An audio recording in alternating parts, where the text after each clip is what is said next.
everyone. How's it going? Welcome back to the Nintendo Prime Podcast, our rebooted podcast, episode number 29. Today is a special day because Eric Moore is here. How's it going? Good. Hello, everybody. And then there's this weird guy. I mean, he's a Forbes 30 under 30 member. Can't forget 2019 edition. Mr. Tim Gettys from Kinda Funny Games. How's it going, man? You guys invited me to this show, and I said yes. I said I'd be here. I said I'd talk about Nintendo with you all. You didn't prep me. You didn't tell me you were going to drop a bunch of bangers before the show that I had to listen here, bopping my head to. That was fantastic. Whoever made that remix of all the Nintendo opening intro sounds. Oh, dude, it's literally one of the greatest remixes on YouTube, I swear. Right? It is. Oh, top fire. Literally, every time I play it, there's people jamming out in the chat. They love it. Yeah. I don't even remember how I discovered it. It was completely by accident. And then I reached out to the guys like, oh, yeah, use it. I'm like, it's great. It's really great. But thank you guys so much for having me. I'm very excited to be here today, hanging out with y'all. Yeah, I'm really, really excited to have you here, man. So for those who don't know who this guy is, he's from Kinda Funny Games. Also Kinda Funny. They got kind of a duality going on there for a long time after they split off from IGN back in the day. They do a lot of great content. Although I do have a question for you, quick. Oh, hit me. Where's the Nintendo podcast? You guys got an Xbox one, a Sony one?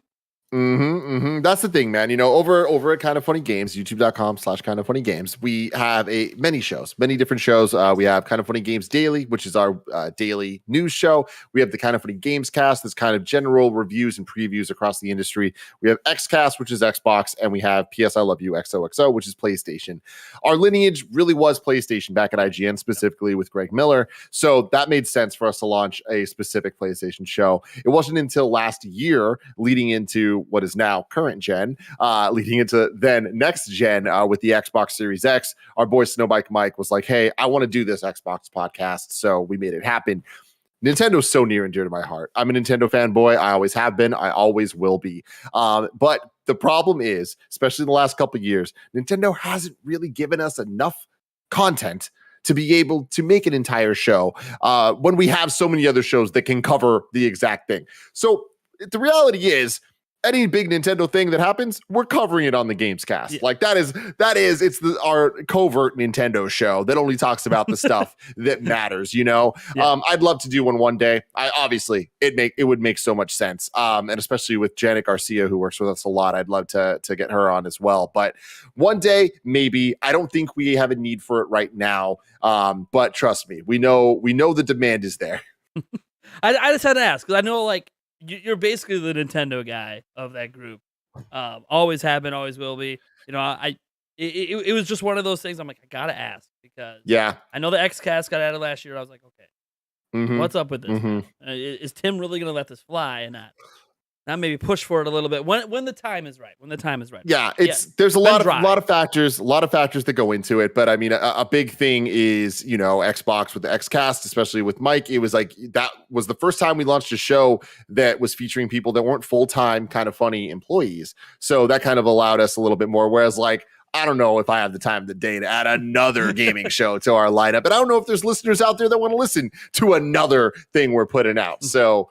That's one true. day, I mean, perhaps. I'd listen, but I mean, I apprite that. I already listened. But listen to the Games Cast then, because that's where we're talking about Nintendo. Believe me, I'm well aware. I barely have time to listen to other people's content, but it's like you're the Games Cast. Every now and then I turn into the PS I Love You XOXO.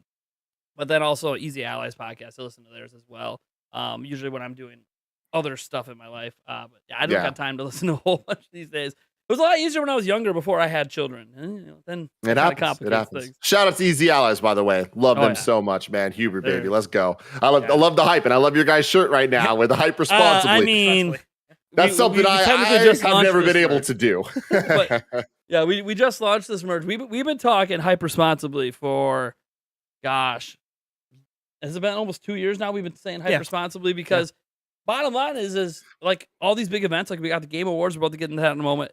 It's really easy to get overhyped. Like I think all the Switch Pro stuff that was happening all summer long and been building up for a couple of years, and then all the disappointment when it was just an OLED model announced. I think a lot of that's because people weren't hyping responsibly. It's like, yeah, it could happen. It might not happen. Nintendo hasn't officially announced anything. So, yeah, Bloomberg's putting out some legit reports or whatever, but let's not just expect the sun and the moon. Let's wait and see what happens, and then you won't be as disappointed. I always feel like it's good to expect the least and then just be happy if you get more than that. That's kind of what I'm expecting for the Game Awards.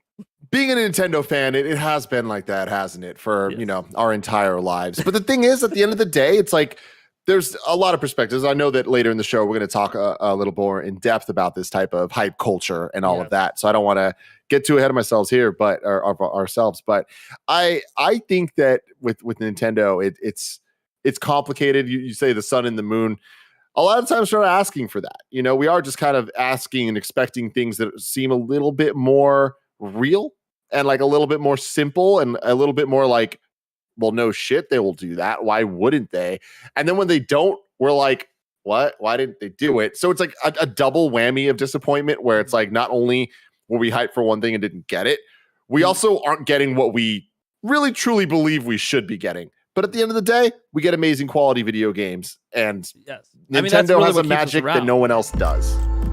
That is really like what keeps us around is that, to be honest, because like even something simple, Bluetooth audio, being able to use headphones that are wireless, like felt like should have been there day one.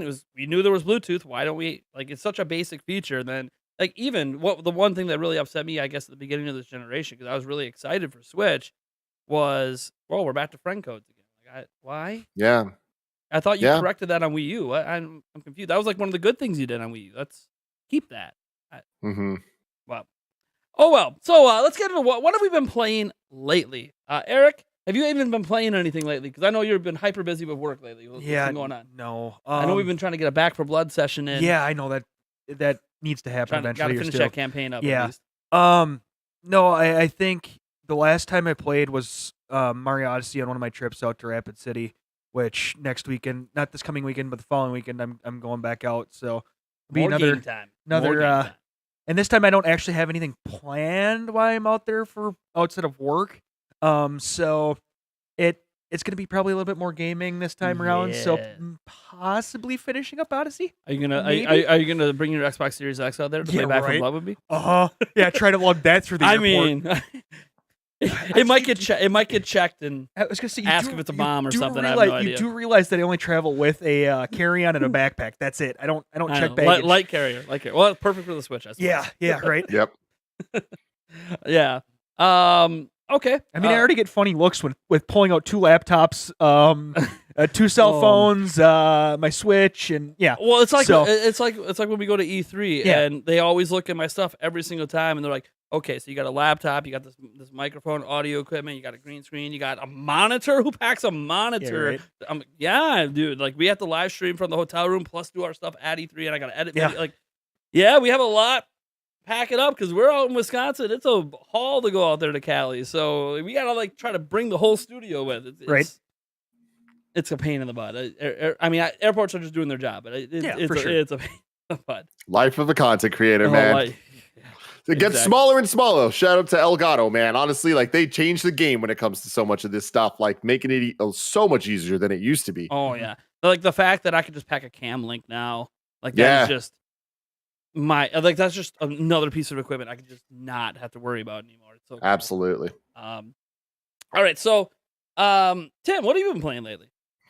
I've been playing. I know it's a Nintendo show, so I don't want to go too deep into this. But Halo Infinite, man, as of the day of recording this, it is officially dropped. It is out. Everyone can play it. If you have Game Pass, you should definitely give this thing a shot. I've been a Halo fan since day one. And sitting here now, I can't believe what 343 has been able to pull off with the campaign. Having a great time. Have been having a great time with multiplayer the last couple months with the test flights and all that.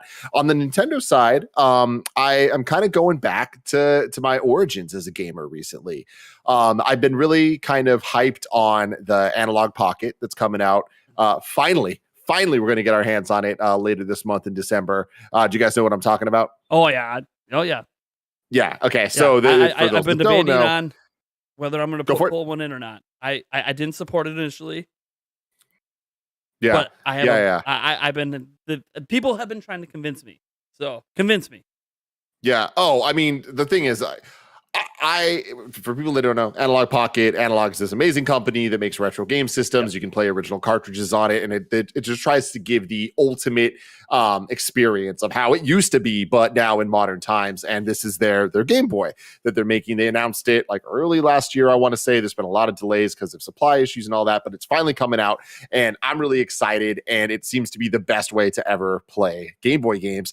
So because of that, and Game Boy Advance and Game Gear, and like pretty much all the old school portable games.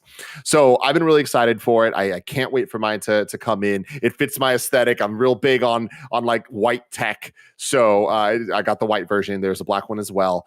But I've been like considering, what am I going to play on it? And one thing that I've realized is one of my favorite games of all time that we'll get to later in this episode is Super Mario World 2 Yoshi's Island. And I feel it is a game that does not get as much love as it deserves because it came late in the Super Nintendo life cycle and all that. And at the end of the day, I know it's not Mario World. It's not Mario 3. It feels lesser than to a lot of people. It was the first video game I ever beat. And so it'll always hold a special place in my heart because of that. But it's not just the nostalgia. It's a very high quality video game. I'm going on too much about this. We'll get to that stuff later. The reason I bring it up now is it was ported to the Game Boy Advance Yes, it was. in the form of, if I want to say this correctly, Super Mario Advance 3, Super Mario World 2, Yoshi's Island. Yeah. Was They can't just make it like a collection or something. It has got to have the extra long name. exactly. Because Mario Advance 1 was Mario 2. Mario Advance 2 was Mario World. Mario Advance 3 was this. And then Mario Advance 4 was 3. I'm pretty sure. It's kind of like the Final Fantasy numbers difference between Japan and United States. Who the hell knows? It gets ridiculous, yeah. But what I loved about the game, I mean, that port had some issues. The colors weren't right. They added all the Yoshi story sound effects for Yoshi's voice and stuff, and it was irritating, not great. But they did add some exclusive levels. I think there was like 6 challenge levels that they added, and they're super, super cool and awesome. And I've never played all of them because to get them, you need to 100% every single world, every single level, get every single collectible, all the things. And despite this being a game that I've beat more than probably any other game in existence, I have never truly 100%ed it. So I've been really looking forward to doing this. And I've been, I know, how you praise that game. I'm shocked. Yeah, me too, man. Me too. But I've just never fully done it. So I've always kind of started and stopped. You know what I mean? Like I'd get through World 1, World 2, and then just got distracted and never went back. But I was like, you know what? I'm going to do it. And I've been waiting for the Analog Pocket to get there. But here I am. I can't fucking wait. I got my Switch OLED. I got the Nintendo Switch Online system. And I've just been going through, trying my best to 100% it. And I am having an utter blast, man. And playing that game on the Switch OLED is chef's kiss. Beautiful. Oh, those stark, dark blacks. I love it so much. Yeah. And the thing is, I don't have any other OLED device in my house except for my iPhone. And I didn't really realize that this was a true OLED screen because I always had the blue filter on, right? So like everything kind of looks washed anyways. So I turned it off and then I held it up next to the Switch OLED and I was like, why don't I have more OLED panels and TVs in my house? What's wrong with me? This is the only way to game. I swear. You will never meet a bigger OLED supporter than me, man. I cannot believe the technology. It is fantastic. It honestly enhances so many things. I mean, I'm talking about a game that came out in 1996. Yes. And looking at it, I feel like I'm playing it for the first time visually. It just adds so much to the art that's there. It's how it's supposed to look. The colors are correct. And man, I've been lucky enough to have an LG OLED TV since 2015. Like I got it like really early because that shit matters to me. And I've had it ever since. And anytime I can get a screen to be an OLED, I am trying my best to get it because I love it. My phone has it. My Switch has it. Like, I mean, the Vita, I was so stoked that it was that. The PlayStation Vita was really the first consumer OLED screen ever. Like otherwise it was way too expensive back then. It was like $12,000 for like a tiny little thing that you could look at a Best Buy but never actually buy, you know? So I'm really, really stoked that we've gotten this far. And I was so bummed when the Vita revision came out and they turned it to LCD instead of OLED. I was like, no, but I get it. Yeah, it Mhm. happened. So let's see. What have I been playing? It's been a few times. Well, today I booted up the Halo Infinite campaign for the first time. That was fun for the little bit I played. I only got about an hour in, but it was really fun. I can see why people seem to be pretty excited about it, but we'll see how it plays out as we go. Obviously, I've been able to do the multiplayer here for a little while, I think one thing that's benefiting Halo Infinite at this moment, at least from a multiplayer perspective, is that we've been so oversaturated with like battle royales. To have a quality non-battle royale multiplayer arena style game come out is just refreshing in the market at this exact moment.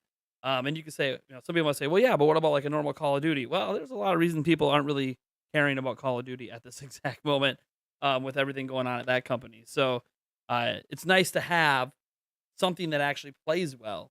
I know that it's not perfect, guys. I know there are some people complaining about like certain colors and skins being locked behind spending money, and I hear you. Welcome to gaming I hear nowadays. you. Like red and blue, I think is like locked, and like that's like a classic Halo, like the red blue. But hey, you know what? At least it plays well. That's what I really care about. So that was something I've been diving into lately. I've actually because of my viewers out there wanted to torture me. I've been playing Pokemon Brilliant Diamond because, of course, they had a vote on that to be the thing I'm playing on my game streams. And now I'm playing it until I at least beat the main story. I ain't planning to catch all the Pokemon, get all the shinies. I just do not care about spending time with a game that I'm really not enjoying. So let me stop you there. So you're saying that they're torturing you. Are you not a Pokemon person, or are you specifically not enjoying these games? So I loved Gen 1 and Gen 2. Absolutely. Gold, Mhm. silver, and red, blue, yellow. Amazing. I really was into that generation. Spent Mhm.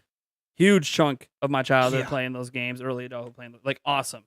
But then as it got into like Generation 3 and then Brilliant Diamond, Shining Pearl, or Diamond and Pearl at the time, and moving into all the other ones, Black and White, and everything else in between, because there's so many damn Pokemon games. I didn't like a lot of the changes.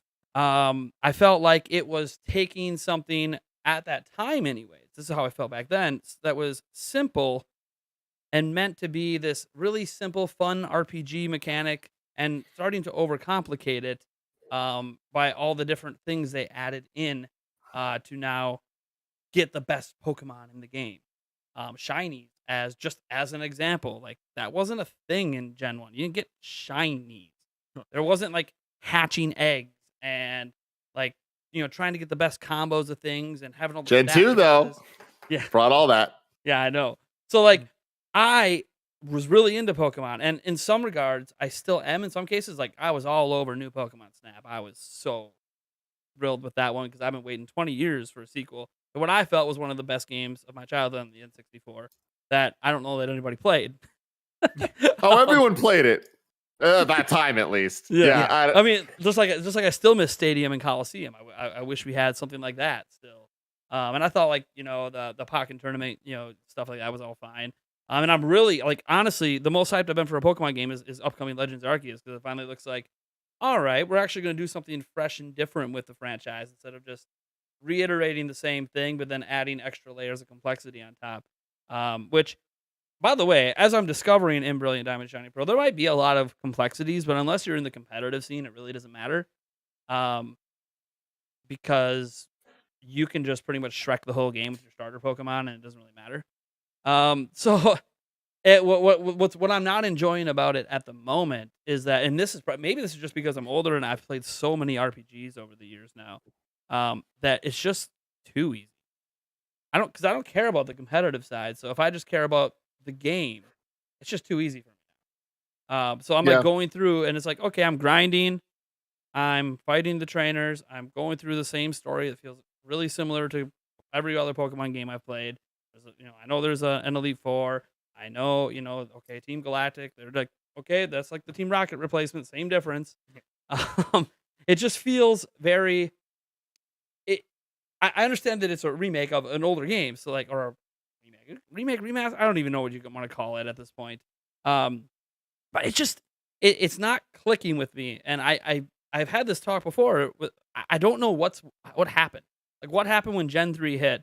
And I just, nope, I'm good.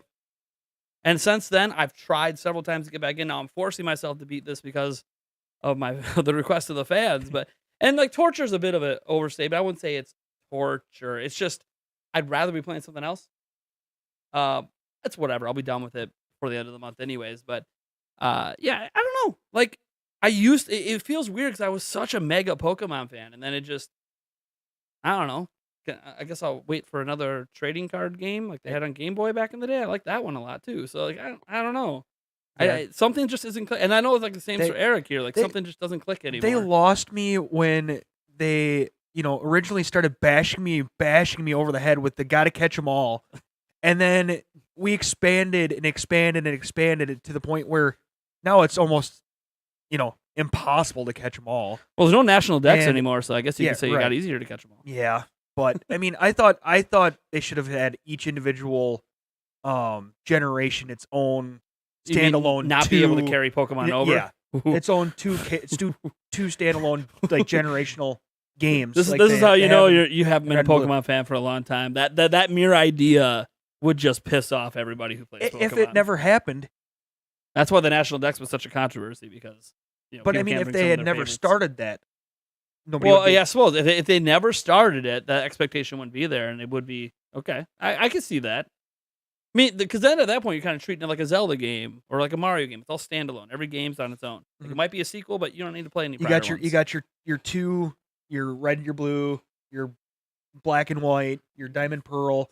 Those are their own core games. Ruby Sapphire. Yeah. That's where I think they lost me. Sure. I do have a question for you, though. Yeah. Did you enjoy Let's Go?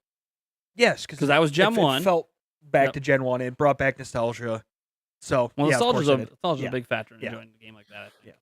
Yeah, especially Pokemon. I'm keeping a little quiet here, just because I want you guys to give your thoughts here. I am similar but different to where you guys are at, where I am somebody that considers myself a huge Pokemon fan. But I've played every mainline Pokemon game. I've beaten every mainline Pokemon game.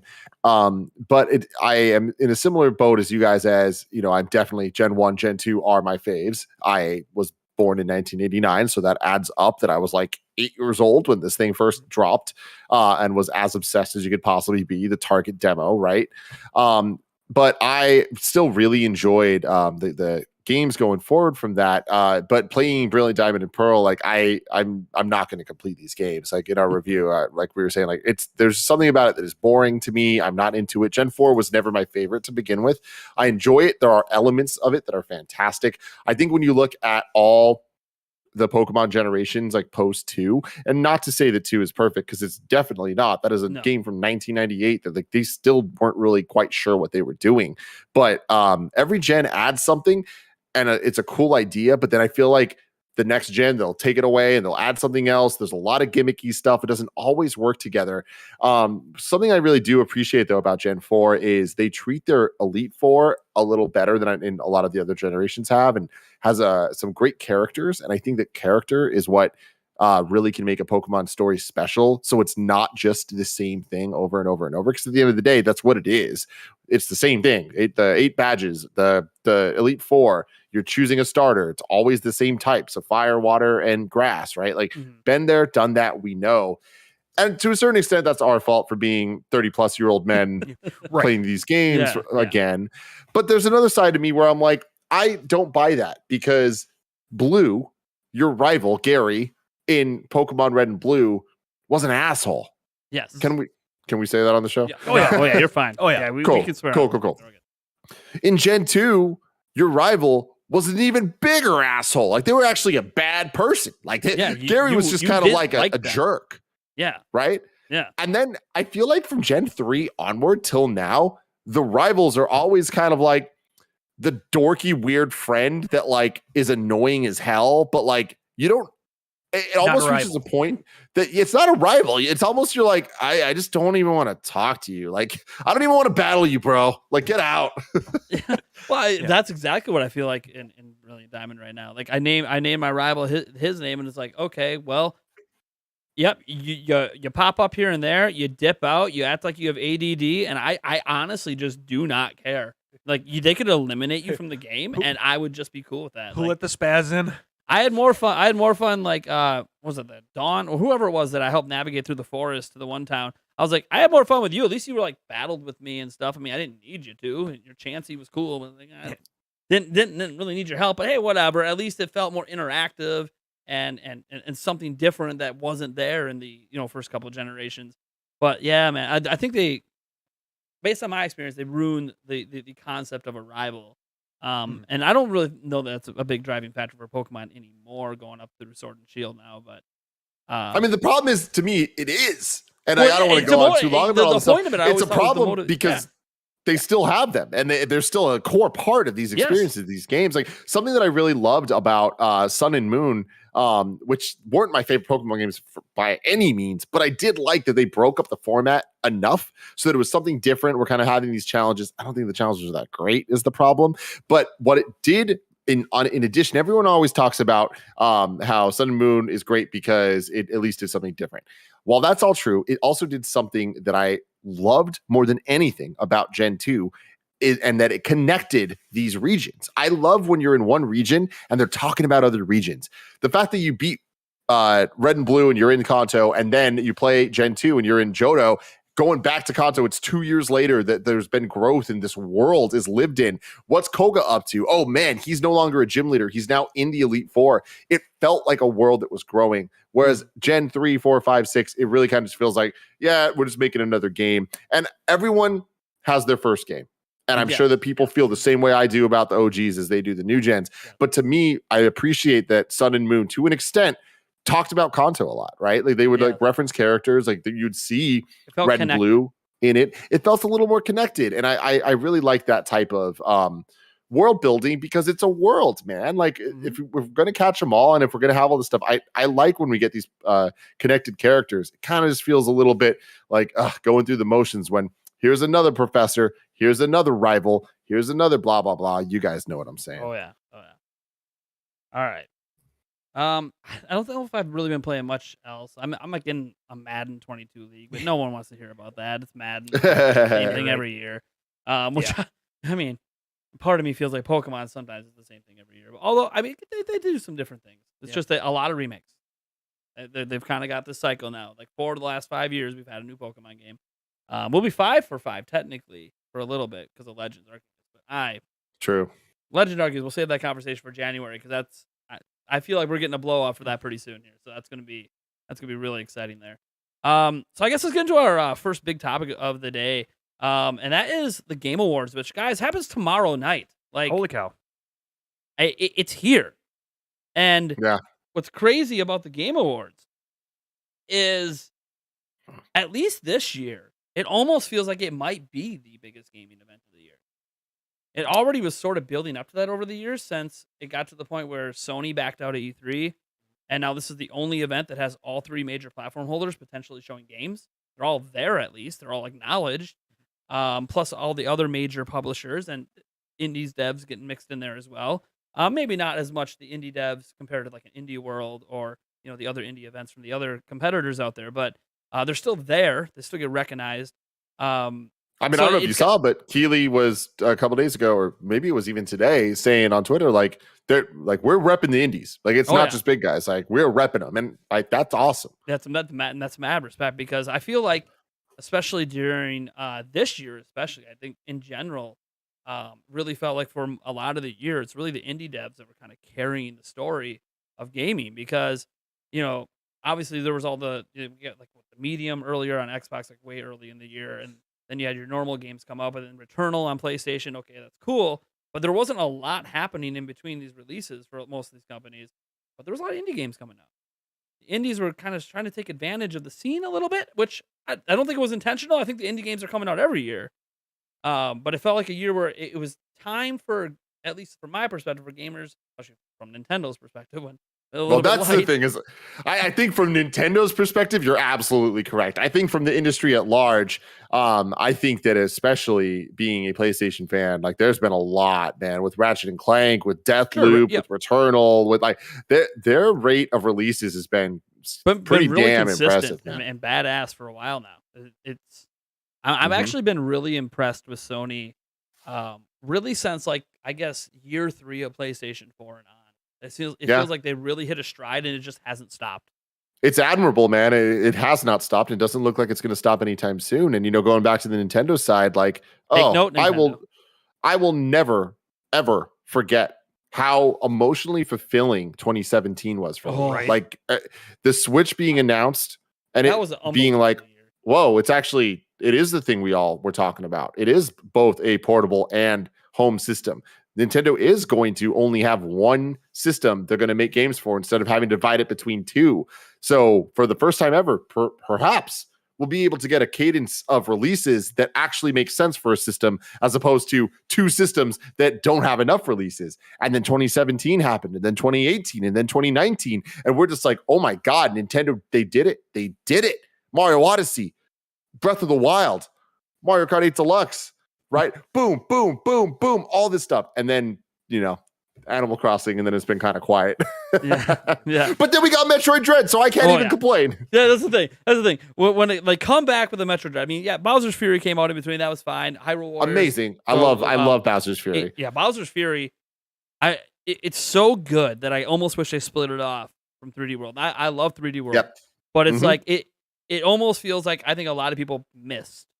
I'm playing that game because it was tied to a game. Oh, I already have that on Wii U. Do I really want to spend $60 just to experience what's this tiny little side game? It's so tiny, but it could have been expanded and built into its whole. And I'm of mind. It might have been an experimental thing for the next Mario game, but we'll have to wait and see because absolutely it does feel kind of weird. We haven't really had a new mainline Mario release since Odyssey back in 2017, and we're almost to 2022. Like, I mean, dude, I don't know why I'm even going to put this out in the world because, like, I think it's crazy for me to say, but I have a feeling in my soul that 2022 is going to be the next 2017 for Nintendo. And I think that we're going to get I don't think you're crazy. Pokemon Legends. I think we're going to get Breath of the Wild 2. I think we're going to get Mario Odyssey 2. And I think we're going to get Mario Kart 9. Oh, okay, that's the one. Oh, that's the one that it's like Mario Kart 8 Deluxe just became the best-selling Mario Kart of all time. And I have this in the back of my. I've been wanting Mario Kart 9 for a while because I played the hell out of Mario Kart 8 back on the Wii U. So for me, I understand that Wii U didn't sell very well. So for a lot of people, Switch is the platform for Mario Kart 8. But man, Mario Kart 9, it's such a system seller. It's such a massive game, and that's one reason why I'm like, look how well 8 Deluxe did for Switch. I'm keep thinking, are they just going to save it to launch the next platform? Because it would be a sick launch game. Dude, here's my thoughts on this, and I've talked about this a lot on our shows, but I've been playing, just like you, Mario Kart 8, an amazing video game, potentially, in my opinion, for sure, the best Mario Kart game. Oh, yeah. Since 2013. Since 2013, we've been playing this game. 8 years. 8 years we've been playing Mario Kart 8 or Mario Kart 8 Deluxe, right? Yeah. I have 100%ed both versions of this, all of that, right? Where we're at now, Mario Kart 8 continues to dominate the sales charts and all that stuff. And I understand the argument of like, why would they make another one? This one's selling so well. And to anyone making that argument, I want you to think about it just a little bit. If it's selling so well, why not make another one? You know what I mean? Call of Duty sells well. Guess what they do? They make another one. Yeah. Why wait for the sales to die out? Which, by the way, it's a very Nintendo thing. We've talked about this on the show. It's a very Nintendo thing to wait for sales to die before they do something. I think that's actually hurt them in their platform transitions because they just let it die out, then think they can just reinvigorate when everyone's already moved on. That was the issue, I think, with the Wii. And then I think that's been an issue with going from the NES, SNES, N64, and GameCube, where we saw each successor one sell less and less. They didn't release the new one until nobody really cared about the current one. NES was a little bit of an exception because they carried that one a lot into the SNES era, and maybe that affected SNES a bit. But I mean, that was like the, I don't know if you want to call it the golden days, but that was the early days. You know, it wasn't the beginning of console gaming, folks. I might not have been alive, you know, when the Atari and all that stuff was a big deal. The Commodore 64, like I get it, but that was like the golden era when Nintendo brought it back and really made it mega popular. So I don't blame them for carrying the NES for a little bit longer. Nintendo had no idea what they were doing at the time. So, but since then, I feel like they always let things die out, and they do this with their games as well. I mean, just look at the length of time there usually is between Zelda releases, like brand new ones. Well, to be fair, Zelda games traditionally haven't sold all that well, right? Yeah, like I know. Isn't that weird? Like every now and then you get a it's banger that hits 6-7 million, and then the next one sold 3, next one sold a couple. And And I you got mean, Breath of you the know, Wild out of nowhere. So one of the craziest facts, and I bring this up a lot, is the older games, like the scale at which games sell nowadays. Games are mainstream now in a way that they weren't then. I don't think that's a crazy thing to say. no, And evidence of that is, do you guys know how much Chrono Trigger sold not off the top of your head? No. Take a guess. How many millions do you think? The original release. Let's see. Mm-hmm. Probably half. I Half a think mil? It sold, I think it sold like 2.5. It was around 1 million. Around one. Wow. Is what I That game remember. is so good. It deserved way more sales than that. But like, we talk about it, and it is a classic. It's an amazing video game. It went on to sell 2.31 million, and that's over time with the re-releases and with everything and all that stuff, right? Okay. But like, isn't that just absolutely insane that like the sales numbers were that low back then? But like for some of the most classic games of all time. Yeah. Just the scale has changed with everything. But having said that, even with this changed scale, Zelda games until Breath of the Wild have never been these gangbuster sales number beasts. And I think the Switch has changed the Nintendo scale. We've seen it franchise after franchise after franchise. Yes, Highest selling Fire Emblem, highest selling Kirby. Absolutely. We're going to see it with everything, right? This will be the highest selling Metroid game. And it's like, when you look at that, that's why I take it back to Mario Kart and I'm like, all right, you have so many millions of Switches out there. And if everyone and their mom and their daughter and their sister and their brother bought Mario Kart 8 Deluxe to play on their Switch in 2017, guess what? They'll buy it again now when it's Mario Kart 9 for that Switch they already own, or the Switch Lite they bought their little sister, or the Switch OLED that you want an excuse to buy. Right. Come on. Yeah, my excuse is I'm a YouTuber. Yeah. I probably wouldn't own one. By the way, I'm absolutely thrilled I have it, but like as a general consumer, I probably would have never bought it since I already had a Switch. But I mean, the OLED screen does make that big of a difference. It's just not something that I don't know that I could justify $350 for, you know. Mm-hmm. But what's interesting about tomorrow is we obviously have no idea what Nintendo's going to do. Clearly, we almost never have any real idea of what they're going to do at the Game Awards. They've been surprising over the years. Sometimes they tease. Sometimes like they tease that they were going to announce like Challenge Fighter 8. I think last year at the Game Awards, they teased it the day of the Game Awards that was going to be unveiled there. And I think it was Sephiroth that got unveiled for that one. Mm-hmm. And they've had a presence at almost every single Game Awards, but they've had at least one game to show off. Funky Zelda mode, was shown baby. off there twice. Breath of the Wild was shown off there twice because of all the delays with that. But it was like the showing of Breath of the Wild. Oh yeah, like the very first actual gameplay. Mm-hmm. Game Awards 2014, like the very first Game Awards. Boom. Yeah, we're showing off. We had Breath of the that. Wild. We had the funky mode being added to Donkey Kong Country Tropical Freeze. No, you know what? Was that what it was? I think you're thinking. Are you thinking of the Cranky No, Kong announcement that Cranky happened Kong. at the Spike one?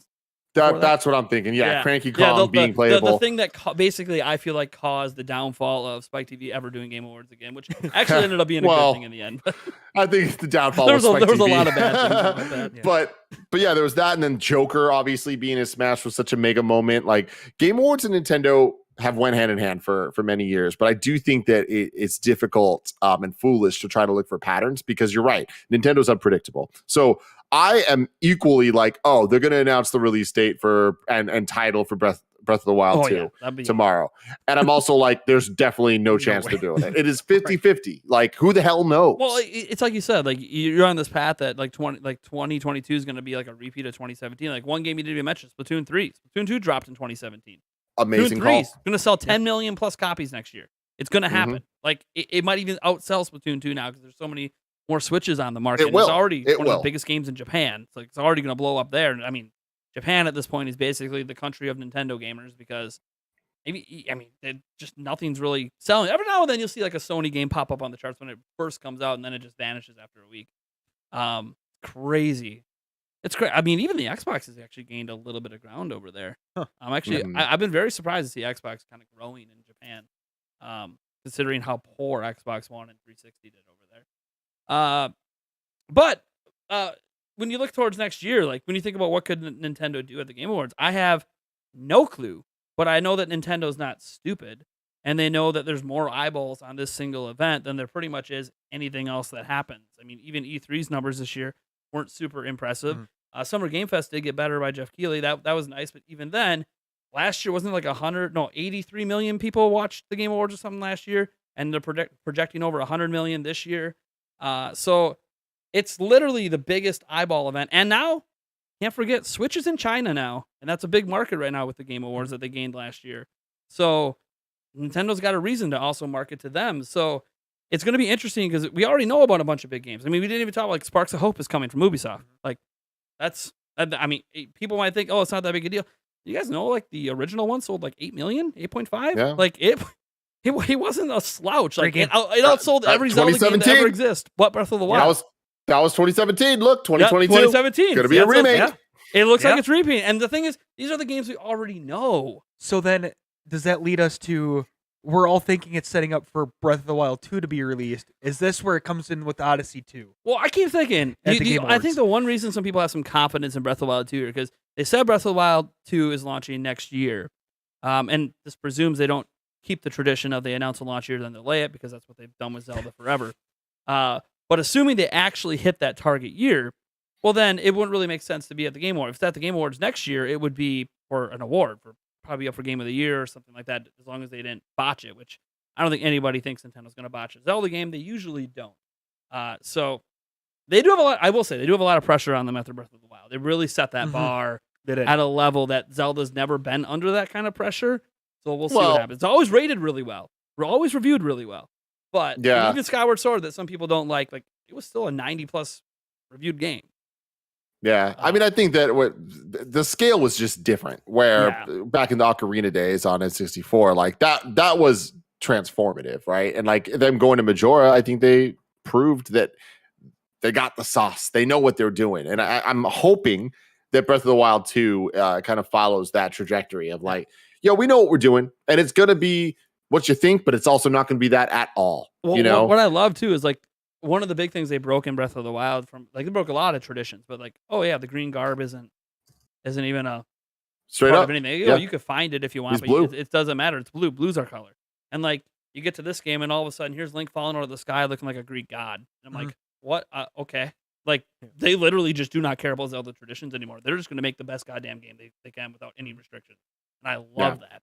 I think that's always been, as a big Zelda fan, that's always been something that, as much as I've loved every single Zelda game, I also felt like they kind of felt tied to the traditions. And the moment they broke free from them, it was like, oh, here you go. Here's what Zelda could have been this whole time if we just kept the Zelda 1 concept going forward and didn't start to, which wasn't necessarily bad. Like, I think the past, all those games ended up being really fantastic, but it's just a very different kind of game and really opened up the audience, which is something that I'm very curious to see if Dread ends up opening up the audience for Metroid Prime 4. Because Metroid's always been very, despite getting a decent number of releases over the years, has never been, a really big seller at all. I mean, God no. It sells at Kirby levels, and Kirby only sells a couple million. So some Kirby games outsell Metroid. So it's And then we got Kirby the Forgotten Land too. God, can't even forget that. I'm not even sure what that game is at this point. I mean, 3D Kirby. I got it. It's 3D Kirby, which is exciting in and of itself, but I've never seen 3D Kirby. So let's see what happens. Yeah. Feels like a game that should have existed back in the N64, to be honest. Well, Kirby and the Crystal Shards, right? On N64, they like kind of wanted it to be that, and then it ended up not being that at all. It was more 2.5D Yoshi Story style. Yeah, people were hoping for it because we got Mario 64, and they're like, oh, if they're doing that with Mario, they're gonna do it with everything. Look, they did it with Zelda. They didn't quite pull that off with Kirby, Yeah.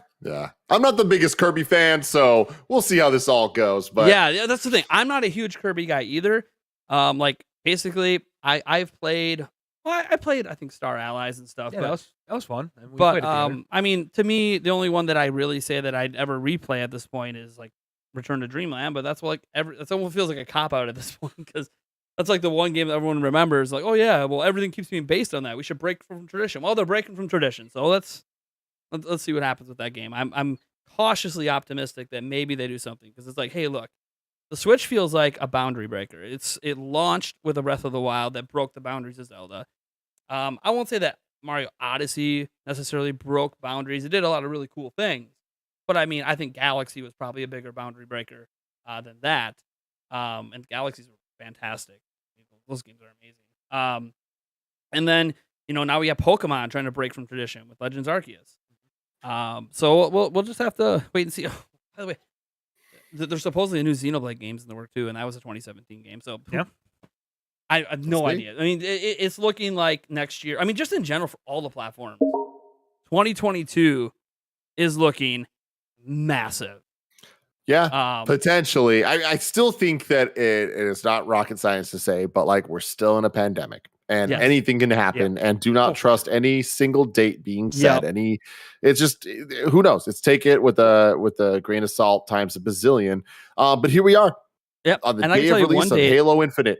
Like, think about that. It happened. They did it. They actually released the game. Not only did they release it, they released the multiplayer early. Like, early from the delay, but and for still. free for everyone, not just Game Pass people. Mm-hmm. Like, that was the exciting thing to me. I'm like, yeah, I have Game Pass. It's whatever, but it's free for everyone. Oh, well, that was a really smart idea. They've never done that with Halo. Cool. So one thing, though, that I hope makes its date is Sonic. So they had that Sonic celebration earlier this year, and good old Jeff Keighley is doing his best to not make people hype responsibly, because he's got to hype up his event. Even though he did tell people, he did tweet out 90% of the rumors or whatever you're hearing about the Game Awards are just bullshit. He was letting people know, like, he was telling them to hype responsibly without saying the word. But then he's like, oh, by the way, we have Jim Carrey, and we're unveiling the Sonic 2 trailer for the movie that's coming out in April that we haven't even seen yet. With the poster drop that happened today, which, my lord, that is such a callback. Here's the thing, man. Like, I'm a mega Game Awards fan. I love them. I love the work Jeff does. Obviously, it's not perfect, but I literally think that it is the greatest example of anything close to this that we have ever seen, and I'm so happy it exists. It is the one platform that you'll see Nintendo, Sony, and Microsoft all on one stage. That is unheard of, ever. And it is now commonplace. It is something we can expect every year, and every year just gets bigger and better. And with rare exception, obviously last year was last year, so it was a little bit different. But even then, they had hype moments. There was big deals. We know going into this, we're getting the Sonic 2 movie trailer. We're getting the Halo Paramount Plus show trailer. We're going to get our first actual look at Sonic Frontiers. In my opinion, that's already 3 things that I'm excited to see. That's not even including all of the surprises and shit. So I'm like, we're going to have a dope show for sure. Well, then Jeff Keighley comes out. He's like, oh, yeah, we're going to have like 3 or 4 games, the level of the Elden Ring gameplay that they had prior show. And it's like, okay, like that was literally one of the biggest things that I think's ever happened at the Game Awards. And you're telling me we're going to have like 3, 4, 5 things to that level. And I presume Sonic Frontier might be one of those things. Because you never know. You never know. That's not one of them. That's not one of them. You don't think it's one of them?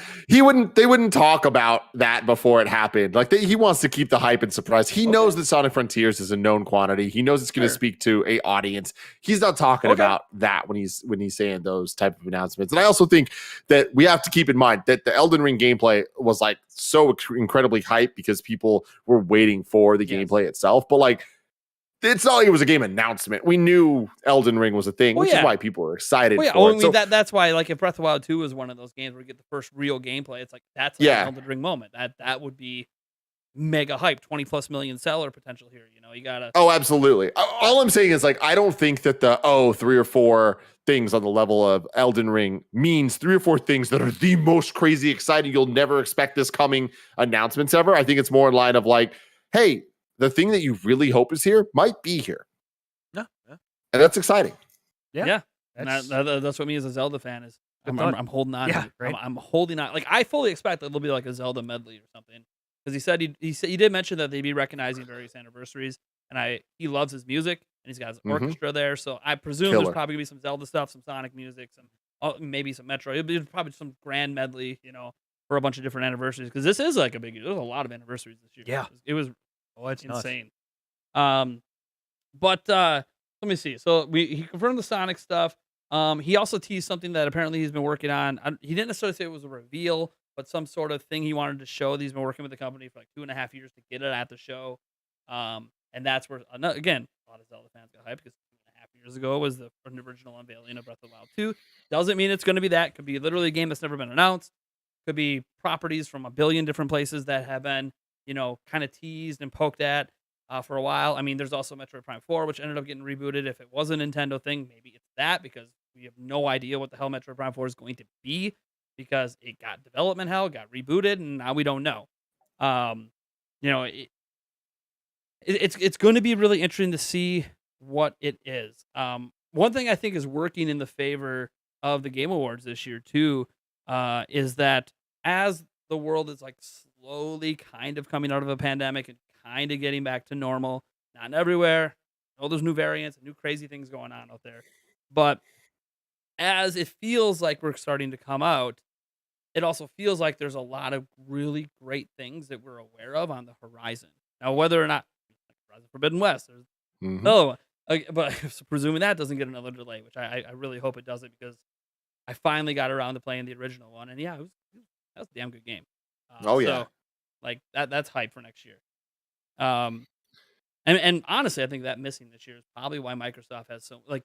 There's like this narrative I've seen. And maybe it's just a Twitter narrative, and Twitter has its own narratives for everything these days.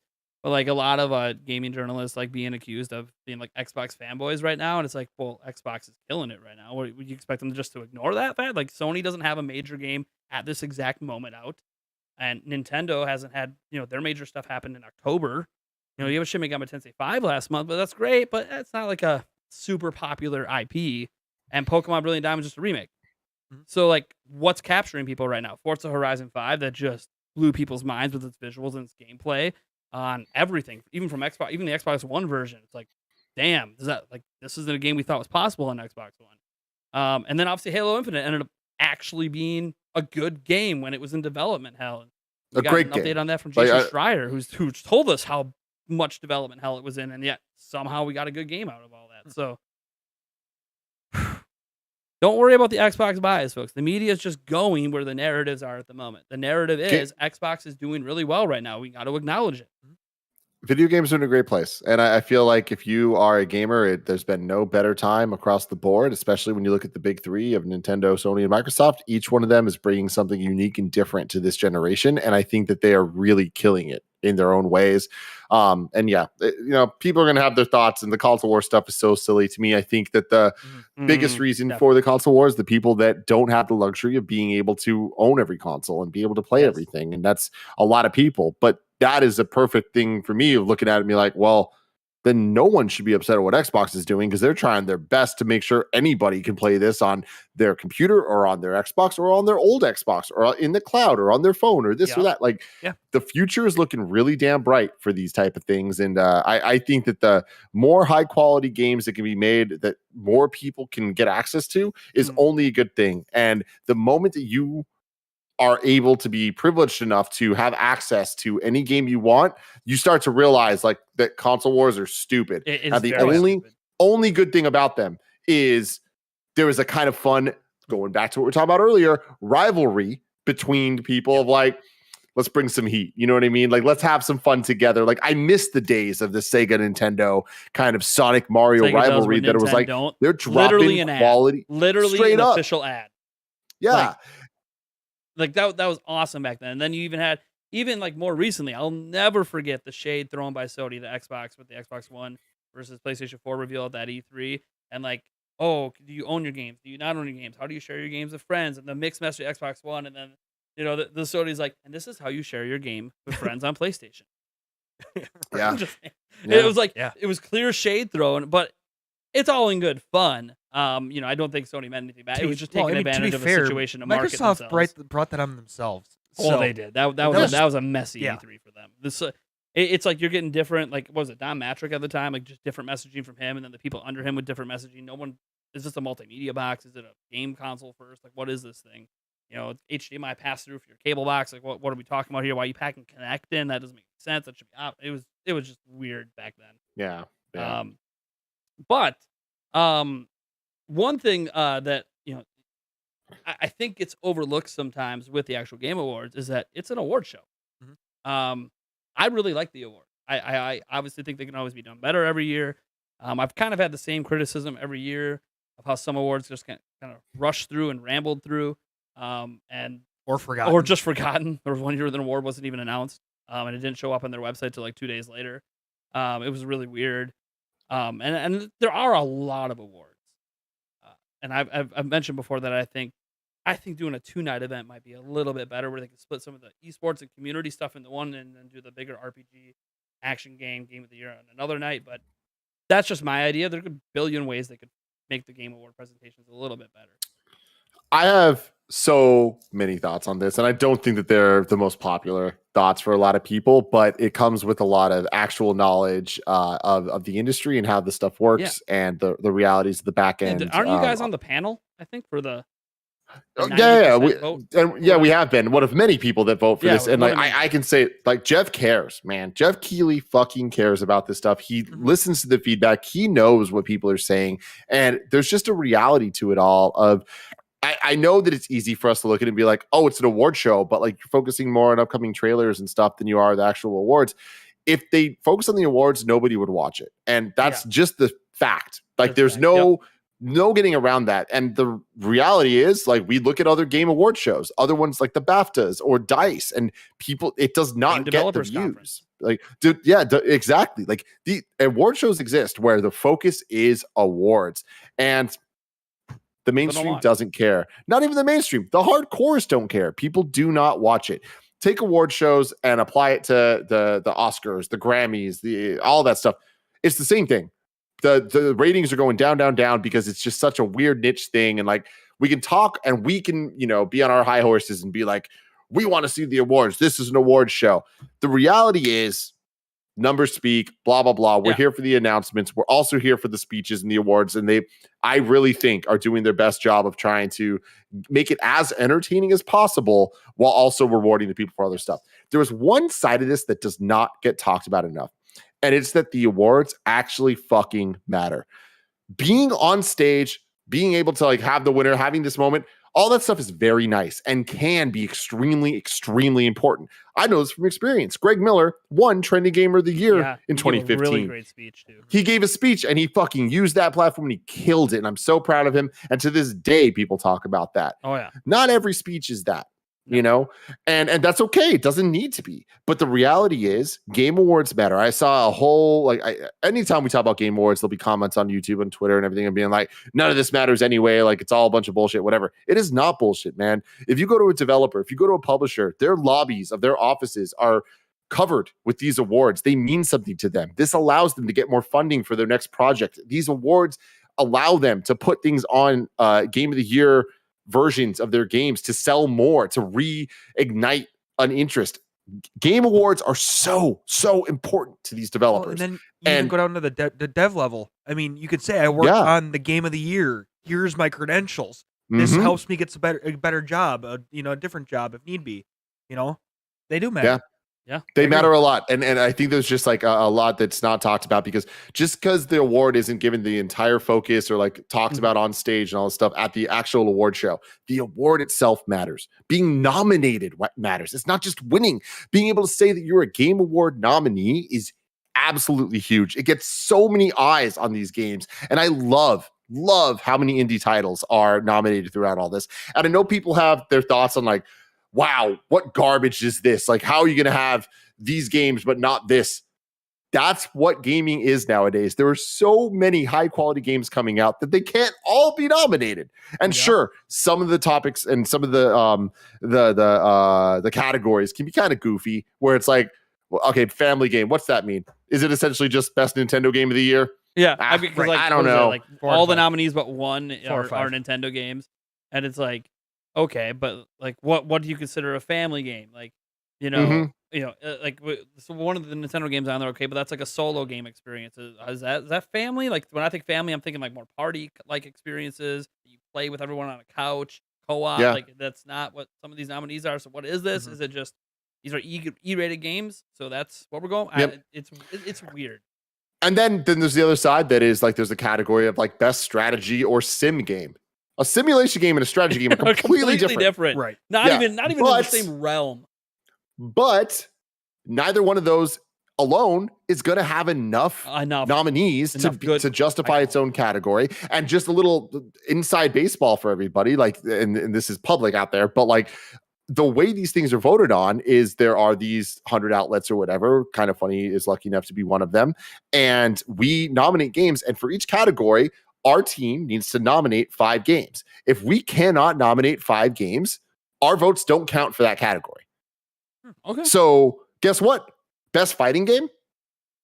If we don't have 5 fighting games that we are like, we stand by these, we shouldn't have a voice in this. It doesn't make sense, right? So it's like there's so much science and like numbers and data behind why the categories are what they are.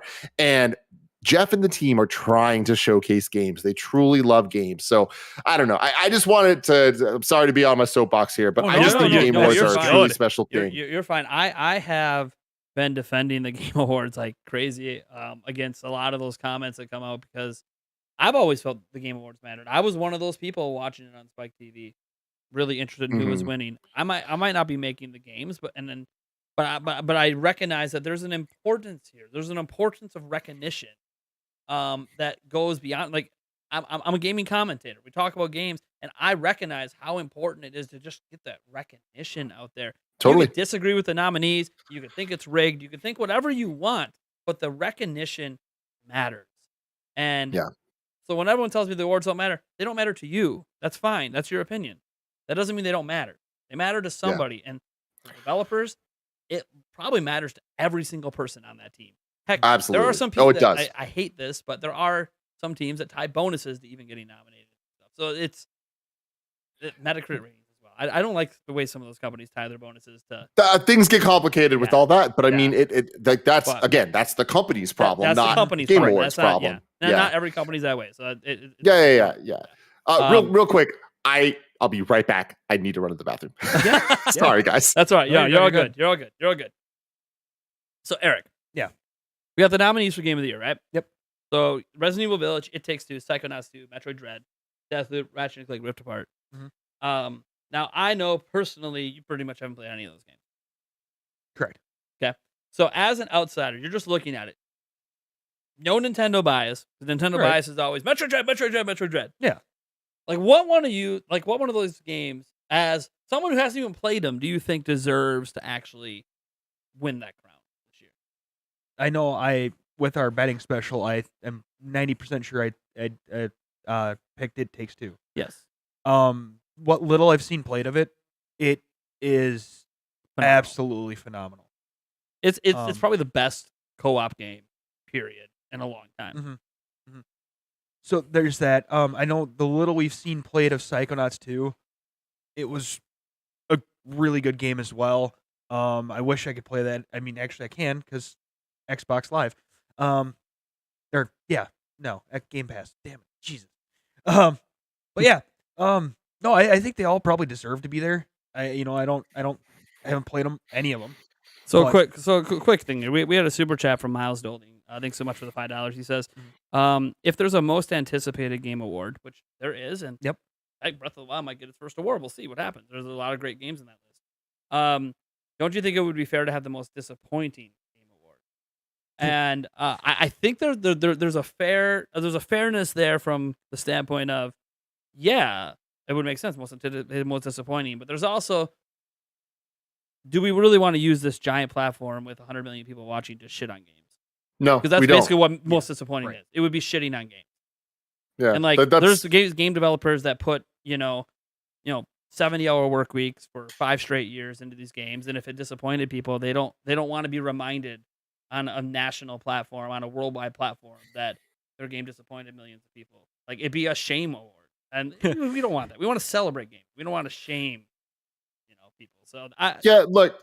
The reality of that stuff to me is there's going to be 10 million YouTube videos talking shit about the thing you want to hear people talk shit about. Go there to find that, right? The Game Awards are trying to be something very serious. And I don't even want to say, it's the Academy Awards for gaming. I hope it's better than that. I hope that 10 years from now, this show is truly freaking incredible. and representative of all the best that video games have to offer, because video games are one of the most thriving industries in the world. And beyond all of that, who gives a shit about sales? Who gives a shit about anything? Video games matter. Video games mean so much to so many people. And we need to reward the people that make them, the people that pour their hearts and souls into these experiences, this art, this fun, all of that stuff. And I think that Jeff and the team, again, while not making every step right, for sure, is listening and cares. He fucking cares. That's what matters. And I think that we need to support that, because there aren't enough people that care that are in positions of power. Yes. I mean, I always thought that personally, I know there's some people out there that don't like Jeff Keighley or like the way he presents things, and that's fine, but no one can question how much he cares, guys. He literally put every penny he had to even make the Game Awards happen in the first place. Like the very first show, he funded it all just to prove it was viable, so he could get sponsors to make it more viable for years future. Because obviously, if he's just paying for it out of pocket every single year, he's gonna go broke. He's not gonna make any money. I mean, to be fair, he makes money. I guarantee that Jeff Keighley is sitting pretty right now. That's after many years of work show, to earn it. I'm sure for him, there's a lot of nerves on that very first show. It's like, I put all this money into it, and there's no guarantee this is going to work and be successful, that we can pull enough. Yeah, we got the support of the companies, but at the same time, look what just happened with the prior Game Award shows. It didn't work. And if this flops year one, that's it. He's out of that money and might not come back. It didn't flop. Wasn't perfect, but none of the shows are perfect. It gets better, I think, every year, though. And one thing that's really interesting, too, that I know you can know Jeff Keighley cares about this show and cares about everything, is he also stated publicly, God, this was like 4 weeks ago or something. He said, yeah, we know that people, don't care about the music performances, don't care about that. That's why 50% reveals and trailers and stuff like that, 50% awards, that's what we're focusing on. And then it did feel kind of weird when he said that, then announced, 2 musical performances, which is fine. I think the music's fine. There's no problem with music to me. No, the music's amazing. Yeah, the music's amazing. I stand by the music is freaking awesome, and that people are always going to complain because they just want to get the one thing that they want. They think the whole world's about them. Game Awards sucks because I didn't see the one game I wanted to see. It's like whatever it is, and it's like, no, this is a show. This is an entertaining show with a live audience that is there. You want to keep the energy up, and music performances do that. There have been many years. There's been kind of weird choices when it comes to music performance and stuff. I think those days are in the past, man. Yeah. Like, it's been so many years, and the thing is, every time there's been a musical performer in the last 5 years, and you're like, what the hell is this? There's someone marking out, losing their minds, like, this is hype as shit. I love this song in Grand Theft Auto. I love this, whatever the hell it was. But I will say that the last 2-3 years has been incredible. What the Game Awards Orchestra does with the Game of the Year medley is like, that Game of the Year medley is. I mean, it literally, it's one of the, I think, one of the best musical releases of the year every year. It is. It's amazing. Wow. And they had the Doom people perform their music. Like, again, Jeff cares. They're doing dope stuff, and it might not always speak to you, but it's really damn cool what they do. Yep. So, real quick, we had this little conversation when you were gone, because this is kind of the ending of the Game Awards talk. Was obviously the one award that a lot of people do pay attention to is Game of the Year, because that's the coup de grace. That's the big boy. That's the one that everyone can seem to pick out. Game of the Year is like, hey, Nintendo fans, you might want to shit on the Game Awards all you want, but you remember Breath of the Wild won Game of the Year in 2017. You know it. You remember that. It's in your mind. It's a proud moment for Nintendo fans, right? We won a Game of the Year at the Game of the Year Awards. Our Zelda game that sold 20+ million, it did it. And now look, we have a chance maybe with Metroid Dread. We'll see. Don't know that that's the game that should win. No chance. It is up there. It is up there. No, there's no chance it wins. It is up there, and it's nominated, and that matters. Again, it matters. Like, the fact that it was okay, guys, think about this. A side-scrolling Metroid game is up for Game of the Year. Right. Just let that in 2021. Sink in. What? In 2021. In 2021. Yeah, right. Like, we're not talking back in the 80s and 90s. We're talking today. Yes. Going up against the likes of Deathloop and Resident Evil. It's there. Metroid Dread, a game that we never thought we'd actually even play, and then we played it 20 years later, and it's amazing. Wow. Yeah. It ended up being one of the best review games of the year. We'll see. I don't think it has any shot, but the fact that it's there, you know what? I always say, if it's there, there's a prayer. So we'll see what happens with that. But, I mean, even just looking at, if you look at it, there's such a diverse group of games this year. Yeah. You know, I didn't get the chance to play Deathloop, but I've heard a lot of really good things about that game. Resident Evil Village was, in my opinion, one of the better Resident Evils that I have come agree. out probably like the last 4 or 5 releases. Ratchet and Clank Rift Apart was just that was fantastic. It Takes Two. I mean, I don't know what it is about Joseph Farah, but he knows how to co-op. hmm And not just co-op, tell a story. Mhm. And this time around, It Takes Two. It's an emotional ride. It's a roller coaster. It's a relationship. It's trying to go through the real troubles that happen in actual people's relationships and explore that in a deeper way through a video game. hmm Like that's wow. And then Psychonauts. Who would ever let a Psychonauts right. game would ever be up for game of the year? Like that to me is just like another Metroid. It's like, really, Psychonauts 2? I mean, I was impressed at it at E3. I saw the private showing of it. It was awesome, but it's like that game's up for game of the hell yeah. Deservingly. So Deservedly. It's amazing. yeah. So I don't know what's gonna win. You know, Oh, it's gonna be Deathloop. I mean, You think it's gonna be Deathloop? I am almost certain it's gonna be Deathloop. Like, this has been an amazing year for video games, and I I'm think kind that of it's. pulling for Ratchet and Clank a little bit on my end. I would love to see that one pull it off. I love Ratchet and Clank, but I love Rift Apart specifically. Yeah, Rift But Apart, yeah. in my opinion, the reality is it's not a game of the year contender. It's a very, very good, if not debatably the best Ratchet game. And I love Ratchet games, but it's just a really good Ratchet game. Game of the year, I think, requires something special on top of that. And not normally, when we're lucky, and we've been lucky the last couple of years, we get a Breath of the Wild. We get a God of War. We get this game that we're like, duh. Yeah, duh. It's obvious. that. Right. It's obvious. It's that, you know? Yeah. But you can almost predict the winner every year. But then there's years like 2019, right? Where it's like, I mean, was it 2019? I think it was, with Sekiro won. Oh, yeah. And it's like, that was such an amazing year because you look at it and there was no obvious answer. And then it ended up being one where you're like, yo, they all split the vote so many ways that Sekiro is getting some love. Game of the year. Same award that only, 10 games ever have won from Game Awards. And you're up there, Sekiro's up there with Breath of the Wild and God of War. Like, that is incredible, you know? I think Deathloop this year is the closest to that level of thing. It got a 10 from GameSpot and IGN. That's nuts, man. Yeah. Yeah. Wow. Yeah. I don't know. I mean, we'll see. Deathloop is definitely beloved out there. It feels weird to me because it's the one I didn't play on this list, and I feel bad about it. So I don't realize how special it is. But we'll see what happens. You know what, folks? If Deathloop wins, that's what I play after Pokemon Brilliant Diamond Shiny Pearl on the stream. We'll get some Deathloop going. Got to give it a try. Because the thing is, I even like games like Deathloop. I don't really know why I just skipped it. You know, I'm really busy, guys. I got limited time. I gotta pick and choose where I get my long play games in. Right now, Halo is sort of right there because I'm saving Pokemon for streams only because I'm just not really enjoying it that much, guys. Sorry to all you Pokemon fans. Just Right. not really enjoying it that much. Let's quickly just get into something. We're not gonna do a big debate on this.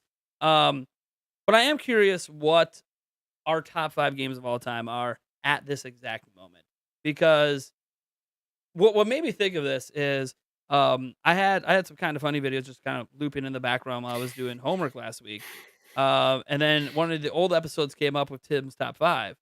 Oh, and I was just don't tell me what it was. What your top 5 was? Don't tell me. Don't tell me. Don't tell him. Don't tell him. Oh, don't tell you. Do you know what it is?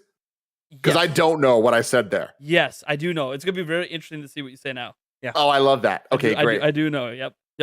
I have it jotted down. I'm pretty excited about this. But sorry, continue talking. So I was like, okay. So that was, and it got me thinking. Like, I don't think about what's my top 5 very often.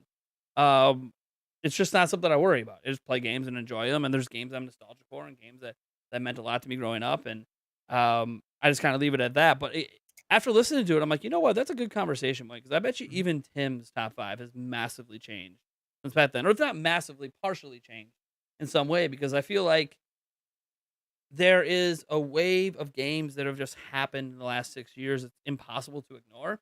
And I always wonder, how do we balance recency bias, with our love of nostalgia, and like I know for sure one of Eric's games is probably going to be Mario 64. It's like Surprisingly, no. it's not. That's one of your Fantastic top 5 games choice. of all Oh time. wow. Wow. Yeah. All he's done is praise Mario 64, love guys, Mario for like 64. 4 years on this I channel. love Mario 64. He's been praising it for like my entire I've known this guy for like 30 years. I don't know how that's not on his list. That's literally the one game. But all right, my mind is blown. Yeah. I have no idea what's about to happen. So let's just Eric, let's just start with your list quick. What do you got for your top 5? Now I'm flabbergasted. For me, Like I know Yoshi, Yoshi's Island's coming up for sure for you. You were just talking about it earlier, Tim. But I mean, for me, it's kind of more of what did I play a lot, because I don't game a whole lot now. It's kind of more for me, what did I play a lot with friends back in the day? What did I enjoy a lot? So a lot of mine are a lot of older games, a lot of things like that. So not that first one. Not that first I see one. the list now. Yes. I do have Halo, the original. I played Halo Combat Evolved. Nice. The original. Yep. Yeah. So played a lot of that with my friends. A lot of late nights, a lot of everything like that. Left 4 Dead 2. Those are kind of a tie in there. Again, played a lot of those with a lot of my friends, things like that. Snowboard Kids. I missed that game. Yes. I missed that yes. game. Yeah, I missed Oh, that I'm game. so excited you brought up Snowboard Snowboard Kids. Might be one of the wildest top 5 games of all time I have ever heard. Yeah. Shout out to you. That is Welcome dope. to me. No. My brain goes every which way. So, and then the top 2, Conker's Bad Fur Day and Breath of the Nice. Wild. Okay. I mean, those games obviously speak for themselves. What a So- list. Okay. Yeah. Good for Yeah, you. I mean that's a list. I I mean mean, Mario 64. I'm surprised It's that one of those Conker's things- on there over Mario It's- 64. That's surprising. Well, I mean, to be fair, Snowboard Kids really surprised me. That's over Mario 64. for you, Here's but the hey, thing. To me, also Mario 64 was one of those that, for me, it's kind of obvious. So I love. so you eliminated your obvious. I do love Mario 64. So is that how Don't get me Snowboard Kids wrong. got on? Don't get me wrong. No, I I know truly, you. I know truly you love truly Snowboard love Kids. Yeah. so Okay. Wow. Damn. All right, Tim. I'm very curious for you because it's so fresh in my mind what your list was. So let's go. What do you got? So I'm actually really excited we're doing this because I don't know what I said 6 years ago when I made that list on the Kind of Funny Games cast. But the topic that we're talking about here is what are our top 5 games of all time? And when you first DM'd me and you were like, hey, here's what we're talking about on the show, you're like, the reason we're doing this is to see like how much your list has changed over the years and like recency bias and all that stuff and what has happened. And I think, without remembering exactly what I said before, I'm pretty sure my list is going to be so indicative of exactly what you're saying in one of the funniest ways ever. And here's why. In no order, because I can't possibly rank these. Yeah, To me, it's hard. top to order. 5, we're talking favorite. We're not talking best. We're talking just favorite. Yep. And it's hard for me because I have 7 that I'm bouncing between, right? But I'm to try to stick to the 5. I will say, you know what? Fuck it. I'm gonna give 2 honorable mentions before I get to honorable the 5. mention. There we go. Just Honorable outside, mentions. on the cusp. I got to put Mario 64. I just absolutely have to. That is a game that any Game-changing opportunity game. I get, I'm going to get 120 stars. I'm going to replay that motherfucker and I'm going to do it all. But the reason it doesn't necessarily make my top 5 favorite games of all time is I think that the first half of that game, the last bit of the game, heavily outweigh the like 2/3 section of the game. Like there's some levels that just aren't that great. There's a lot of stars that aren't that fun to get, and it gets kind of bogged down in the centerpiece of the game compared to the brilliance that is the beginning and end. So there's that. Then I will also say my other honorable mention is Star Fox 64. I love that game. I love the replayability of it. I think it is so ambitious in terms of VO banter and dialogue and character for something that is literally just hey, let's make a fun Star Wars ripoff, but Nintendoize it. They nailed what they were going for. And that game blew my mind going through the different difficulty paths, trying to figure out the tricks to get on the different paths, the reveals towards the end of the game that honestly, I'm not even going to spoil, even though it's been 30 plus years, because the game's now out on Nintendo Switch Online. Yep. A lot of people out there have never played. I could not recommend playing through Star Fox 64 at least 3 times to do all of the paths and beating it on hard, because oh my god, the end of that game on the final alternate thing is hype as hell. So there's that. But my top 5, the one that I'm on the cusp of, that Mario 64 or Star Fox 64 could at any moment kind of replace, is Amplitude on the PlayStation 2. It's a rhythm game. It is so fantastic. It is from the makers, it's Harmonix. So before they made Guitar Hero and Rock Band, they made a game called Frequency on the PS2. The sequel is Amplitude. You're kind of just going from track to track to track of a song. Each track's a different instrument, and you're playing along to the rhythm of the song. And I love it. The PS2 game had so many licensed tracks, as well as like a lot of deep cut genres all over the place. Whether it was Blink 182, going into some deep hardcore electronica stuff. Such a fun game. I happen to be really good at it, and I love it. There's something about it that just speaks to me. Next up, I'm going to say this one's an interesting one for me that I don't know if I mentioned before on my list, so I'm excited to hear. But I'm going to go with Tony Hawk's Pro Skater 1 and 2 Remake. I love Tony Hawk's Pro Skater. Definitely, that franchise is so near and dear to my heart for so many reasons, both being an amazingly fun game, but also the soundtrack being so formative to my musical tastes. But also, again, I'm pretty good at it, and I'm not good at video games. So Amplitude and Tony Hawk are my 2 kind of like claims to fame that I'm like, I'm competitive at the very least. But the remake that came out last year is simply incredible. It is everything I could have asked for from a remake of a video game, and they nailed everything that mattered. And that means so much to me because I've been a Tony Hawk fan since day one. And it's been hard to be a Tony Hawk fan in the last decade, because Tony Hawk's Pro Skater 5 was one of the worst video games I've ever played. It was a fucking insult. And the remake that they did of the original Tony Hawk 1 and 2 remake they did on the 360 PS3 era was trash. Fun because I wanted it to be, but it wasn't that damn good. What we got last year from Vicarious Visions was people that really cared, really gave a shit at what made Tony Hawk special. And I love that game. I put 100+ hours into it, and I'm going to continue to do that for the rest of my life. It's so nice when a remake's actually done right. Mm-hmm. Yeah. It feels like it doesn't quite happen enough. Like it. Oh. Yeah. That was such a nostalgia blast when I played it. Wow. All right. Yep. And you're really good at it. So that's always. Yeah. Next up. Oh, wait. Oh, I totally did my math wrong. I have 3 more to give. Is that right? Yes. Oh, then I'm good. Then I'm fine. You're I'm good. fine. Yep, you're good. Yoshi's Island. I already talked about it. Yep. First game I ever beat. I really love it. I think it has some. Probably still be there. What's that? Say it again. I knew that one was still going to be there. Based on you just had to bring it up at the beginning of the show. It's, yep. Okay, that's still there. Confident. No, that's still there. The level design, I think, is unmatched. It is such an incredible game. It blends just platforming obstacles with kind of more of a offense-based gameplay where you're actually attacking with the eggs and all that stuff. But it adds a level of like collectathon and exploration and adventure that we never got in a Mario game. Mario games, traditionally, Mario World's an exception to this, but Mario, the first couple, it's like you're going left to right. There's some verticality to it. And for the most part, with the rare exception of a couple like castle levels or ghost houses, you're just kind of going through, jumping and getting through stuff. Yoshi's Island was trying to get you to explore things, find a key to open a door. It almost added like Zelda elements, but in a 2D platformer style. And I really think they nailed it. On top of that, having a fantastic soundtrack and a fantastic art style.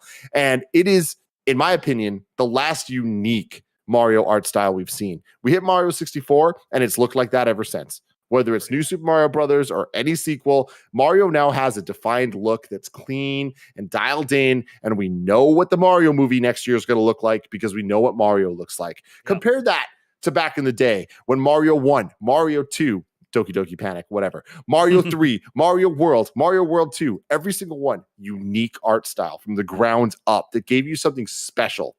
I missed that, and I think Yoshi's Island did it extremely well. And also, most epic final boss of Oh. all. I was like, is he gonna get through this without mentioning that boss? Oh man. Oh, It God. is maybe one of the greatest boss fights of all time. Wow. Yeah. It is incredible. And I know I'm going long on this, but I'm sorry, Okay, guys. no, If I'm you're talking about fine. Yoshi's You're Island, fine. I gotta do it. It's not just the final boss, which if you guys haven't experienced this, first off, play it on Switch Online, you can. If you're not gonna do that, please do me a favor and go on YouTube and look up the Super Mario World 2 final boss. Because how they do it with the music rising is so epic for a 2D platformer. It makes no damn sense. But even halfway through that game, the fight with the Piranha Plant boss, they changed the boss theme out of nowhere. And it is so excellent. It is so hype. And I love that they do it. And it gives me chills every time. Number two, or not number two, but my final two, I'm going to go with Super Smash Bros. Ultimate. It's an easy answer for anybody that knows me. Smash Brothers is my favorite video game franchise, period. And of course, I love Melee. Of course, I have fond memories of Brawl, even though it's not the best. But Ultimate's Ultimate. It literally has every character. Everyone is here. There's so much love and care put into this game. The roster is insane. I can play as Cloud. I can play as Sephiroth. I can play as Pac-Man. I can play as Sonic and Mega Man and Mario and Zero Suit Samus, and the list goes on and on and on and on and on. Greatest gaming including crossover. Sora. I can't believe it, man. It is so fucking special. Right. I've been playing Smash Brothers since the day it came out on the N64, and I'm going to be playing Smash Brothers Ultimate till the day I die. Me and my friend group are in love with it, and I love that so much has changed in our lives. My best friend is having a baby next week. I can't believe it. But one thing that'll never change is that we're going to hang out. It might not be as frequent as it used to be, but when we do, we're going to play Smash Brothers, and it's probably going to be Ultimate. So there we go. And now here's the big one for me that I'm interested to hear what I said a couple years ago. My last one I'm going to put on the list. Super Mario Brothers 3. And this is crazy because my entire life I was convinced that World is the better game. And the reason I say that is, and to this day I stand by, the physics of World, the way that that Mario handles is easily the best. I love the way Mario World plays better than anything else. But in recent years, having replayed them multiple times each, 100%ing each for the upteenth time, there's a creativity that 3 has that World just simply doesn't have. World has a lot of secret exits and has way more creative things in that regard. But in terms of the varied locales and what you're getting into, there's a Nintendo magic that Mario 3 has that I always never wanted to give it credit, because the Super Nintendo is my console. You know, like it was the first one. It's the first one I owned, and my friends had an NES, or like my cousins or whatever. And I played a lot of those games later. But like I always felt this weird defensiveness over the SNES. I'm like, it is the fucking best, because in a lot of ways, it is the fucking best. But oh my god, it's amazing. It really is. Mario 3, man, it's the one. It's the one. It's the one. So do you want me to tell you your former top 5? Yes, please. Because only one is still there. He's got such a shocked look. Wow. Yeah. So this is a half-hour clip you guys had on your channel back on June 23rd, 2015. Wow. So I wanted the exact date noted because it's been a little over 6 years. So Yoshi's Island, that's the Universal. That one stayed. That was very obvious when you talked about at the beginning. That one's still there. That one's probably forever in your top 5. It's a masterclass. Nothing's really been able to knock it out at this point. Maybe it will. Maybe you never know. Maybe 6 years from now, something else knocks it off. We'll see. But it did survive, and it's probably been surviving most of your life in that top 5. So it's going to be that sounds like the one that's just really hard to knock out of there. Here was your top 5 back then. So it was Yoshi's Island, and you did the no particular order back then too. You had Super Smash Bros. Brawl on that list. So that's what I was saying is interesting, is that I think there's going to be some like updates. So Ultimate's the update. Yeah, and that's just it. Like the Brawl one, I'm like, okay, you updated to Ultimate. Now at the time that you said that, obviously we also had the Wii U 3DS one out as well. You liked Brawl better? Okay, cool. You went into some reasoning on it at the time, but it's cut and dry. Smash Ultimate, I think, is clearly the best Smash game that's ever existed. It might be the best one that ever exists in the future. Because I don't know if we'll ever get a game this crazy again with this many characters and this many franchises. done this well. We don't even know how long Sakurai is even going to continue to even do Smash. So we'll see. He did note he doesn't think Smash can be done without him. So he's open to it. We'll see what happens. But he does. There was one thing he said in that Famitsu column that he was like, yeah, the thing is, when I talk to Nintendo or when they come and talk to me again about making another one, a big debate's going to be, do we make another one when it's going to be disappointing in comparison to what we just did? I mean, as of today, he even said, like, hey, don't expect another one. Yeah. It's like he just doesn't know how you can follow this up because there's never going to be this big of a roster again, Right. at least anytime soon. And the next one's going to be much smaller in scope. And can you really do that after Ultimate? It feels like a game you can't follow up. So we'll see. We'll see. I think they should just carry forward for at least a whole nother generation and just do another Fighter Pass DLC and just add 10 more characters or something for the next gen. But we'll see what happens. There's definitely going to be obviously another $60 edition that has all the DLC together on the next platform. That's going to be a thing. Okay, so that's in there. That was an updated game. Not really surprised there that one got knocked off by Ultimate. You had Pokemon Gold and Silver on the list. Oh, so this is where I messed up my count. Yeah. Heart Gold, Soul Silver deserves a spot on that list. Yeah. Because you mentioned shout out to the original, but the Heart Gold, Soul Silver one, that's just the superior version. But yeah. Yep. Yeah. Then, okay, I misspoke. That definitely, I'll bump Amplitude down. Amplitude down. Heart Gold, Soul Silver, 100%. I kind of figured. I was wondering about that Heart Gold because you were so passionate about it, and we were passionate talking about Pokemon earlier. I sat there and I wonder if he's having a smidge of recency bias with that Amplitude over that. But again, it's personal preference, and you're really good at Amplitude. And Amplitude, it's a really good game. 2001. Yeah. 2001. There's no recency bias there, but no, dude. Play it? Oh yeah. Yeah. Oh, I mean, I play it all the time. All these games I play all the time. Oh yeah. Okay. I just had to double check. Yeah. All right. Then you had Metal Gear Solid 4. Yeah, I love that game so much. Yeah.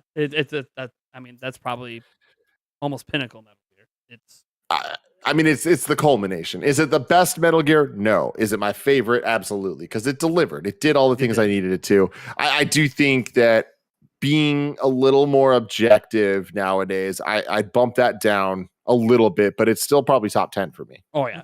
I figured if we did top 10, all these games would probably still be there anyway. So that's not as fun then. Yeah. It's like, hey, I really want to know how much it's changed, how much because I think in various points of our lives, like, you think, well, geez, 6 years ago, what would you have been, 26 or something like that? I mean, I would have been, what is 6 years ago? I would have been like 28, 29. So it's like, yeah, how have I matured in my thought process doing this thing now for a lot longer and realizing that maybe there's a lot of bias we throw in with things that maybe aren't fair to others. Like my original top 5 10 years ago was all Zelda games. Like that's that just makes no logical sense to anybody but my crazy brain at the time, just being biased for Zelda. Now there's only one Zelda game in my top 5. So we'll see what happens there. Your last one, and this was interesting when you mentioned Mario Bros. 3, because you had a Mario game in your top 5, but it was Super Mario Galaxy 2. Ooh. And sounds like me. That's a really, it's a really good game. I can't blame you. I think it's the superior of the Galaxy games. It is. I mean, still to this day, maybe the best, 3D Mario game ever made. It's amazing. Yeah. But yet Mario 64 got the shout out, and then 3 made the top 5. So, and that's fundamentally, and that's like the mental gymnastics that happens over the years as you replay games and you go back through things and things just change. You start to realize maybe I enjoy games in a different way. Then it doesn't mean that you dislike these games. You clearly still love them, but things change. We get older. We maybe enjoy different aspects a little bit differently. So it's interesting. Just like with me when it used to be all Zelda and I just didn't care. But anyway, that's not true. Yeah. I played so many games, but I was so biased. I was so biased 10 years ago. It is funny though that when I look at my top games, like I don't even put the number 5, like all the games we just talked about, so many of them are just fantastic remakes or iterations on the older versions, whether it's Heart Gold and Soul Silver, Tony Hawk's Pro Skater remake 1 and 2, damn, I'm super blanking right now on what I was just talking about, but all of them are like just kind of what's old is new again, Yeah. Smash Brothers is what I was looking for, like Ultimate. It is just Smash again, Yeah. So I'll just quickly go through my top 5. I have a lot of debate about this all the time because I do a lot of live stream stuff, and people always ask, and I usually just ignore the questions because I just frankly don't feel like in the moment trying to narrow everything down. But I was like, you know what? I Mhm. know I want to talk about this with Tim. I'm really interested in how his list has changed. So that means I gotta buck up. I can't ignore this. If I don't say my top five, I'm my hyped, dude. channel will Let's never let go. me live it down. I put Tim on the spot and then Eric on the spot, Yeah. and then I don't deliver. Yeah. So Breath of the Wild's my obvious one. That's my favorite Zelda game of all time. Zelda's my favorite franchise of all time. It's going to be on the list. It is what it is. I think it's a masterclass in almost every single way. I have my criticisms. I don't think any game's actually perfect. But for me, it's hard for me to imagine any other Zelda game I enjoy more. I've replayed ones since Breath of the Wild came out, and it's just nothing tops it. I mean, Wind Waker and all these other ones come close, but it just doesn't matter. That's at the top for me. Top Zelda game, only Zelda game that makes my top 5. Got to throw it in there. So I'm gonna throw a couple curveballs in here that I don't know. One game he might see coming, but I don't know if anybody else does. And Eric, I'm gonna go let my dog out. Yeah. He's over there whining. I'm pretty sure that he needs to go take a little tinkle. Don't worry, Link. That's right. That's how much I love Zelda. My dog's named after. Love it. All right. So my top 5, we got obviously Breath of the Wild's in there again. No particular order, although I would probably say my bias still puts Zelda at the top. But when I was thinking about this earlier today, I realized I'm not so sure that it is, but it is in there. Next up, Age of Empires 2. Whoa. Okay. Cool. Like my growing up, my first game I ever played was Mike Tyson's Punch Out on the NES. I screwed my dad over. He was at Mike Tyson, went to the bathroom. I had no idea what I was doing. Got him rocked. No. At the time, you couldn't just jump back to Mike Tyson. You had to start all over again. He was not very happy with me. Might have been sent to my room for the rest of the day for that one. But that was my first experience with video games, so that got me into Nintendo. But shortly after that, I was actually one of the early. I actually had dial-up internet. We had a PC in the house, and that's when I discovered like Wolfenstein and Doom and Duke Nukem and all that stuff. And a game I discovered really early on was Age of Empires. Playing that online, the original on MSN Gaming Zone back in the day. Oh my gosh, I feel old just even mentioning that MSN Gaming Zone. See, like if you mention like AOL Instant Messenger, people be like, "Oh yeah, okay." Yeah. MSN Gaming Zone, like early days of online gaming, was very strange, even on PC. It was very strange. So, anyways, I played a lot of that, but then when Age of Empires 2 came out, I really liked the medieval times. I've always liked that time period, even in history class, let alone, in gaming. That's why I probably still to this day, like, why do I enjoy Zelda so much? Well, part of it is it's kind of in that time period, even though it's a fantasy setting. It's the same reason I enjoy Tolkien and, Lord of the Rings stuff. And all this stuff, it just fits in that time period. So that's up there. Probably also why I really like the Witcher series a lot. Like, I love the series. The series is amazing. But so okay, that's my top 5. This is the one that's really weird, and this is where people are probably going to say I'm just saying this to be controversial because I'm not exactly sure which version it was. I just know that I have spent, probably over $4,000 in my lifetime playing this game because I only played it at arcades. It was some version of Dance Dance Revolution, and I tried love looking it up you. today. Oh, what a I tried fantastic! looking it up today to figure out which one it was, looking up the different cabinets and the different I couldn't figure out which one exactly it was that was at my local arcade. But I literally all summer long, every other day, oh, you need to go work out. I was in 4 sports, and I'm like, oh, it's summertime, I'm playing baseball. Baseball practices have like 0 working out at all. You just stand around most of the time where you swing a bat. It's not really that much of a workout. So what did I do? I'm like, you know what? I'm gonna go play some DDR. So I'm still like, I gotta find an arcade that has a bunch of them set up so I can go on it and see the song selection list and see which ones are starting to click with me, and I start remembering all the steps and stuff. But my gosh, Dance Dance Revolution, whichever version it was I was playing at arcades, my lord. And the thing is, I got like they had that Mario Weird Edition one at one point that you could play at home. I played that one too. But it was specifically one of the arcade ones that I can't get enough. Even to this day, if there's one in the other room in my kids' playroom, I'm playing it right after this podcast. It's happening. Yeah. No, down. dude, I'm so happy you bring this up. I love DDR, and I always have. And I'm just like you. Back in the day, I was at arcades all day, every day, just playing through these things. I had every home iteration they possibly could release on every single console. I remember on PS2 they would essentially annualize them, and they were coming out. And then there was an exclusive one, Ultra Mix, on Xbox. I'm like, I gotta get that. And then eventually Mario Mix on GameCube. I expect and I imagine that the one you're talking about is probably DDR Extreme. In arcades, that is the ultimate arcade machine as far as I'm concerned when it comes to DDR. What an amazing collection of songs. But hell yeah, good for you. Yeah. I don't know what it's just still there, and I know if I ever see one in person, it's kind of like when, even though there's been a billion versions that you can play at home, it's kind of like whenever you see Guitar Hero sitting at an arcade, you're probably gonna put a buck in and go play, because why not? You're kicking that nostalgia back. Muscle memory, yeah. It's a memory. But DDR specifically, if it's at the arcade, I'm probably not getting off it the entire time I'm there. Sorry to everyone else that sees it and thinks it's cool. It ain't happening. My machine. No, if it's the 2-player one, sure, then yeah, you can play against me. I'm cool with that. I'll dance you right off of there. I can't anymore. Like, you say, oh, you're going to be there all day. It's like, there's a bit give more me 3 songs on heavy and I'm done.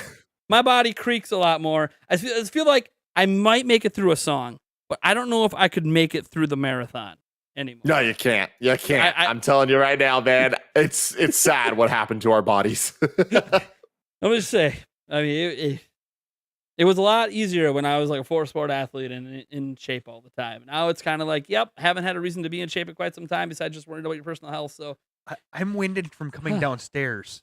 Wait, coming down the stairs? Wait, down the stairs. So let me get this right. Gravity's floating you down and you're winded from it. Yeah, damn straight. Okay. That's okay. I gotta start going up. I got really tiny steps to the studio, but okay. Still winded from that, I think. I don't know. Maybe. Okay, now this is one that used to be my favorite game of all time, until Breath of the Wild came out, and I've had everyone tell me like the third one's better and everything. I really don't care. I finally got a chance to sit down and play the third one because it didn't release originally in the United States, but then now it's come out, and I'm talking, of course, going back to the SNES days. Again, my favorite console of all time is probably going to forever be Super Nintendo. That was my jam.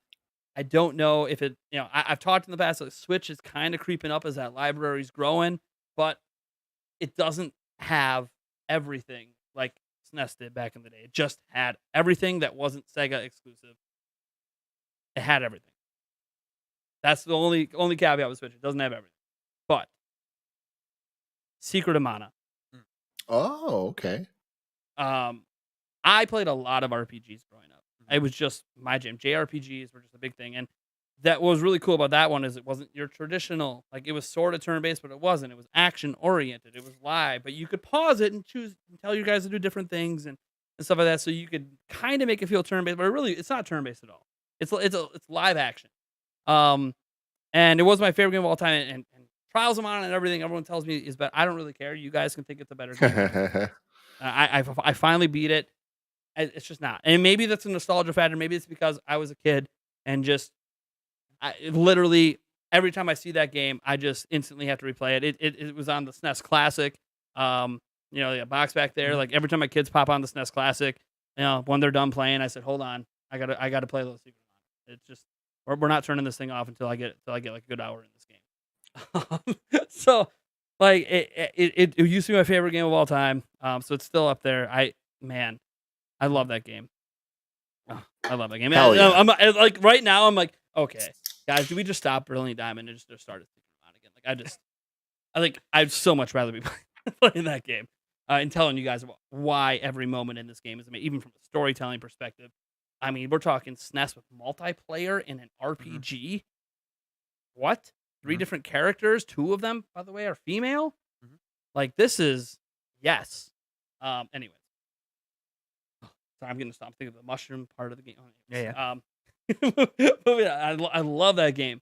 The funny thing about that game, I never beat the final boss in that game until 3 years ago.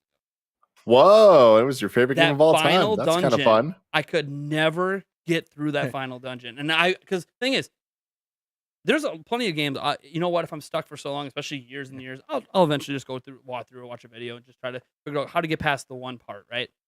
But I told myself, no, I love this game so much. I'm not getting help.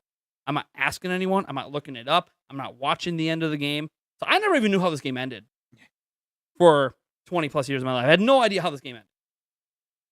Finally got to it. It lived up to all my expectations. I'm super thrilled with how that game ended. That's my Captain Skyhawk. Oh, I could never beat it. Oh my And God, then- Captain Skyhawk, bro. And then came back. It was so funny. My cousin and I played that all our growing up, and we could never beat it. Never beat it. Never beat it.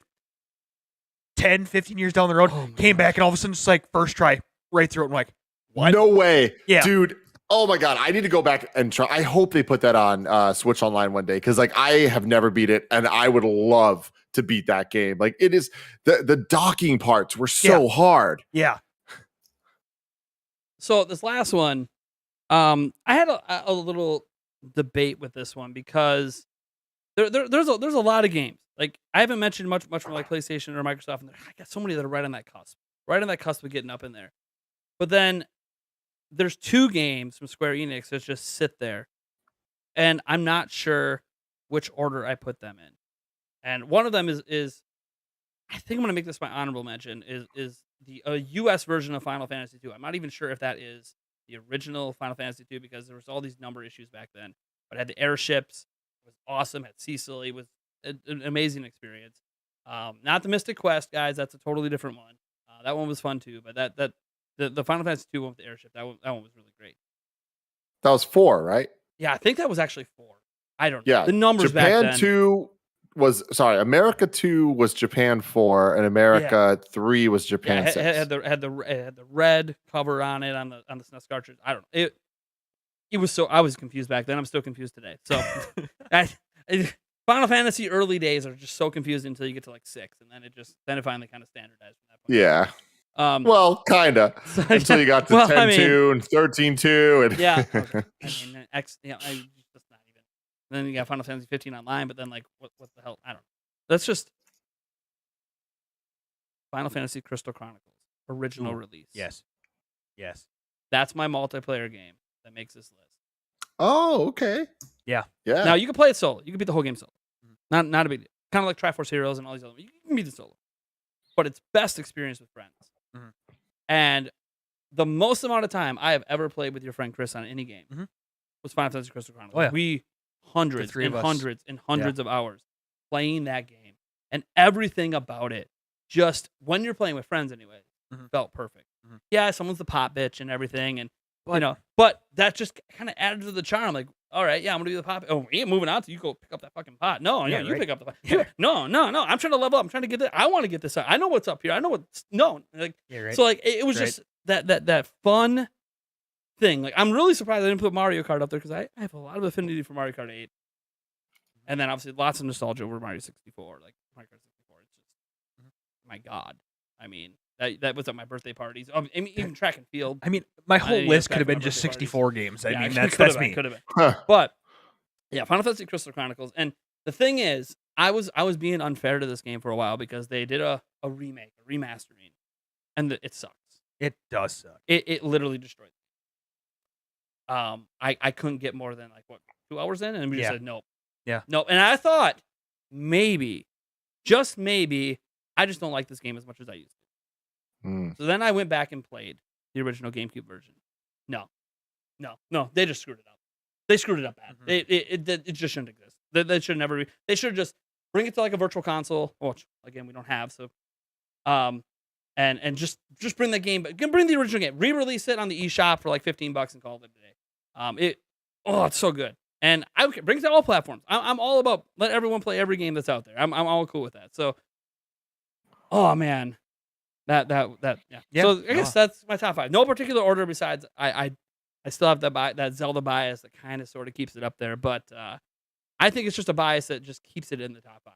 Probably, and we'll see. Maybe will Breath of the Wild 2 be like the Odyssey 2 that knocks it down? Like Odyssey was up there too, and then I'm sorry, Galaxy was up there, and then Galaxy 2 came, and that I like Galaxy 2 more. So Breath of the Wild 2 might knock Breath of the Wild out there. We'll see. Promise. There's a lot of promise. We'll see. I'm also trying to, again, hype responsibly, which is really hard for me to do with Zelda. So we got one last topic to get to quick. And it's an interesting topic because it's kind of ingrained, I think, in everything that we do, especially I feel like in dry spells, but also in lead up to events, which again, big event tomorrow night. Um, is this the gaming rumor and leak culture? And a lot of people kind of pair them together, and I think there is a fundamental difference between rumors and leaks, despite how some YouTubers and other people might treat them as the same thing. Like leaks to me are always something that is semi-verified, as you can kind of look and find this yourself. Like a data mine happens and you find out something. Like the data mine, like just a really simple one. We knew Bluetooth audio was coming to Switch before it got released because data mining happened and leaked out that, hey, they added this option for Bluetooth support, it's just not enabled. Okay, that's there now. Cool. We're probably getting it, and sure enough, it wasn't enabled. But then there's rumors, which are typically really hard to verify. We could talk about people who are reliable with this stuff. Like when Jason Schreier puts out stuff, usually pretty reliable. But doesn't always happen. And this is makes people get untrustworthy of various things. And by the way, guys, I know this is just someone who's been covering this industry for so long. It's not always because they were lying to you. Right. So many things are changing at all times. Games that were being made get canceled all the time. So I'm very curious, like, where gaming rumor and leak culture belongs versus how it gets treated by everyone. Like, is it like Tim? How do you guys handle this? Like when rumors crop up like this, like how do you handle it at Kind of Funny when you're covering it, or do you not cover it at all? I mean, it's super complicated because I think that, like, I mean, even what you just said there is so layered of like Yes. spoilers versus leaks Yes, versus it's rumors so versus layered. made up bullshit. Like, Yes. just somebody saying, "Oh, Metroid Prime 5 is happening." That's not a rumor. Just because someone repeats what someone said doesn't make it a rumor. It just makes it a thing that someone's repeating that someone said. And I think that a lot of times, especially in the culture we have now of influencers, where headlines and thumbnails get clicks and make money for people, and it's kind of sensationalizes all of this and incentivizes people monetarily to drop things and say things that are titillating, right? Mm-hmm. So I think that You're everyone has rewarded to keep for it. that in. Yeah, totally. So you have to keep that in mind. But I do think you bring up an interesting point about like Jason Schreier, who is undeniably like the most connected games journalist that we've ever had. And when he says something, it's based in truth. He would not make something up. He is not incentivized to make things up. He is incentivized to report his findings. And like you said, sometimes those things end up not ending up being a reality, but there's so many factors that go into that. In my opinion, I am firmly in the stance that as long as you are upfront about how you feel about it and what it is, I think there's fun conversations to be had. Like, Yes. I love talking about this type of stuff, but you need to say, hey, this is a rumor, this might not happen, but like, let's talk about it. Do we want it to happen? Is it cool? Is there something better that we'd want instead? Like all that. And I know that that's complex conversation to have because everyone reacts differently to things, and that will cause people to get overhyped about stuff and then be upset and be very vitriolic in their responses when it does or doesn't happen the way they expected it to. Yeah. We see this a lot even in movies and TV. Like look at WandaVision, which was like such an amazing show, but when it didn't deliver the big crazy twists and cameos and stuff that some people hyped themselves into believing, they were upset. Or like, I fucking hate this. I can't believe they fucked this all up. Mm-hmm. But it's like, the reality is, in my opinion, there's a fun in the theorizing. And while it is disappointing that things may or may not have happened, video games are entertainment. So as long as you're being entertained by consuming and discussing these things, that is the goal. I love talking about and theorizing what might be at the Game Awards. Sure. I might be disappointed if things aren't there, Mhm. but it all comes back from a place of me just wanting that thing there because I want that thing. Mm-hmm. I think that the people that look at E3 and Game Awards and games marketing and are just like, oh, you all are just buying into commercials. Like, why are all these people just like so excited about commercials? Because commercials for things we love that are new announcements are exciting and bring me joy and entertainment in themselves. That's why. Yeah. I mean, I say this, like, one thing I've discovered especially once I got into the YouTube game, because I used to just be an editor in chief and writing articles and stuff. But once I got in front of a camera and started having a more, I almost, I guess, a more personal relationship with an audience, one thing I realized is I really enjoy the conversations around gaming. Like, there's just something inherently enjoyable about talking about games. It's like I'm, every week on this podcast with guests, Eric, whatever. Mhm. It's like I'm talking with a bunch of friends. Like Tim, I've never met you before till today, and you know what? It feels like I'm just talking to a friend, shooting the shit Right. about video games, and Yep. this I love this.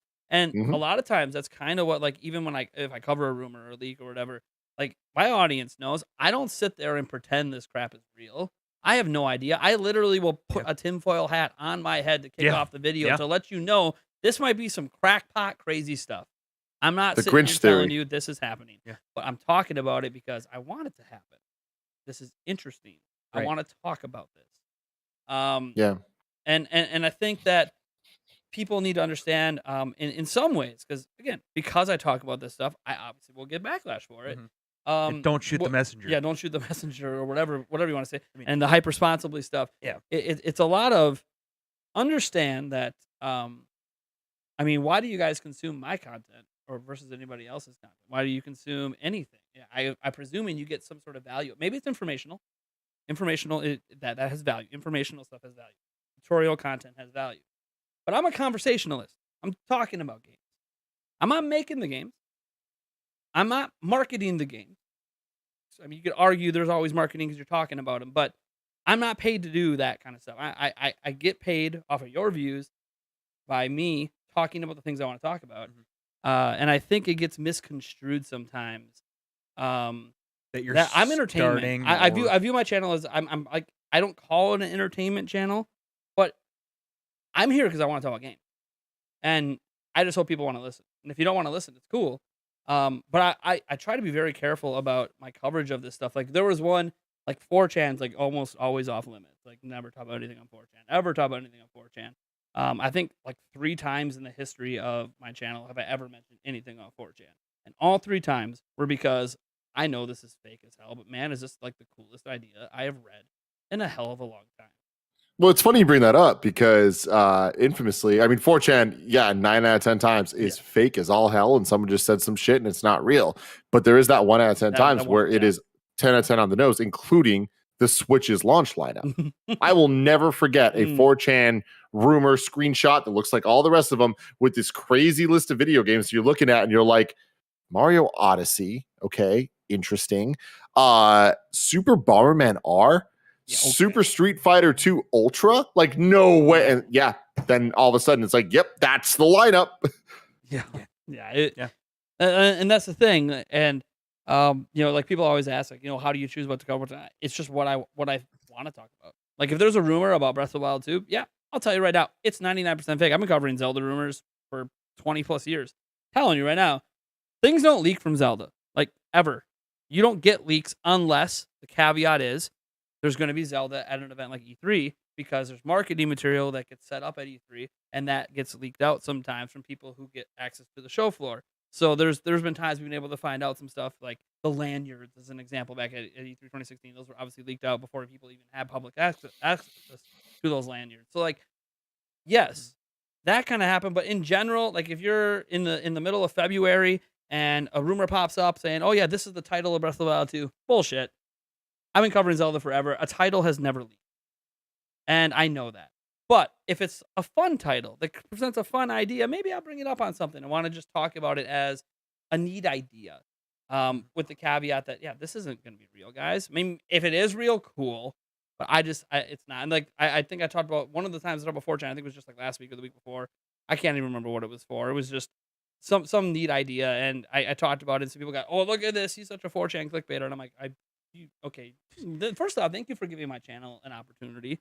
I'm sorry that the first video you saw was that, but like I started it with a tinfoil hat and telling you this is not right or real, but Yeah. or probably not real. So, but I find the whole culture interesting because I feel like there's always that song and dance, um, and obviously as you mentioned, like there's a reward out there for people to. Mhm. I mean, I'm not gonna name names or call anybody out, but there's a number of content creators I know that are just busy every single day making content around fake rumors all the time. Don't even know if they might even be making them up. I have no idea. And they're rewarded for that. And it's really interesting to see that culture in gaming, that kind of underbelly that ends up, I think, creating a lot of overhype for things. And I do believe that that happened in some regards. I think with like the Switch Pro, because that was like a really big thing that Mhm. upset a lot of people when OLED was announced. Um, and I think that that's because there was the actual report, and then people building off rumors off of those reports, that just added all that extra hype to it. And we all of us play a role in it. Yeah. Just even bringing it up as a conversation point can excite people. Bringing up the idea that, yeah, you know what, maybe Breath of the Wild 2 might be at the Game Awards. Okay, that's exciting. That's going to make people expect it. But I don't know. Like I don't know what's going to be there, guys. People always, oh Nate, what's gonna? I have no idea. Sonic Frontiers is going to be there. I can tell We you do that. know that it will be there in the aspect of most anticipated. Most game. anticipated game. That's all we know 100% for sure. It that might will get be there. mentioned, maybe, depending on how they deal with most anticipated game. They Right. might not mention the nominees. If it doesn't win, they only announce the winner. Fine. Right. But yeah, so I just find it really interesting. Um, because I've for God 20 years or so, I've been on kind of this side, the conversation side, talking about the stuff and not being on the consuming side. So it's always Mhm. interesting to see. Maybe is it a disconnect? You think, Eric? Like a disconnect between the viewers and the conversation people were like, Maybe I I don't don't know. know. It's a real complex situation where what's a rumor, what's a leak, what's a this, what's a that. so many and- ast, as Tim mentioned. But Right, when I exactly. started to like define what it is, and it's like it's tough because there's layers to And then- everything. And then just because you reported on it, all of a sudden some people start to think that it's coming from you, even though you may have Yeah, everything most is of the time sourced, and I is mentioned where sourced, everything yeah. comes from. So and then they get pissed at you when it doesn't come true, and it But but it happens with it's- everyone, man. Yeah, and that's not just you, but yeah. Yo, I've been doing this long enough that me and my friends hang out and talk about video games, and I say things I want to see in a game, and then all of a sudden I'm seeing articles written, and I'm like, oh shit, wait, that That's it. sounds awesome. And I click on it, and I'm like, wait, they're literally just quoting a dumb thing that I said on a Kind of Funny Games cast. Like, I and wonder they're- if Jeff they're Grubb reporting it feels like that. news. Oh, dude, I feel so Oh, bad for Grubb, God. man. Everything I feel he so says, bad for him. He's on the Grub Snacks. He's on the Giant Bomb stuff. He's doing his Nintendo thing. Anything he says, if it's like something exciting, oh yeah, that's happening. It's a rumor. We're reporting on. Yeah. It. It's like, dude, did you even hear the context of the conversation? Like, he's Grubb's not- amazing, man. Yeah, he's awesome. He's He's a good dude. He's a good dude. I and he literally has just great I just sources. offended him on Twitter today because him and a bunch of others were being just Twitter bombed by all that Xbox drama, and I was like, dude, no, I got Jeff's back. It's all cool. And then we talked a little bit, and he's like, man, thanks for that. I'm like, yeah, dude, like I'm not, dude. I know, like people on the outside don't know what it's necessarily like being on that side where everything you say becomes a thing. Mm. It's Yeah. dumb. And so that is a conversation for a different time. That Yes. is such a Yes, no, that for could sure, for be sure. that Whole could nother be a whole topic. podcast right totally, there. Yeah. totally. Stuff like But something I will say that like it almost is in opposition to that. And at the end of the day, I need to say this very clearly and succinctly: be nice to people. Right. Be good to Exactly. people. 100%. That's the end of that. Thank But you. I will say that like these people making up rumors and making the content and talking about all that stuff, like, yo, that's gonna happen. It's gonna exist and that's gonna be out there. It's on you as a consumer to understand how you're going to take that content and how you're going to feel about it. And if someone's making up, oh yeah, Breath of the Wild 2, they're going to announce it tomorrow, Game Awards, it's going to be called whatever, Ganon's Revenge, and it's going to be released March 2022. If you are listening to this and believe that, that's on you. Honestly, at some point, like it's a fool me Like- once, fool me twice type situation Yeah, where it's like at some point you at got to some point you educate take yourself. responsibility for yourself.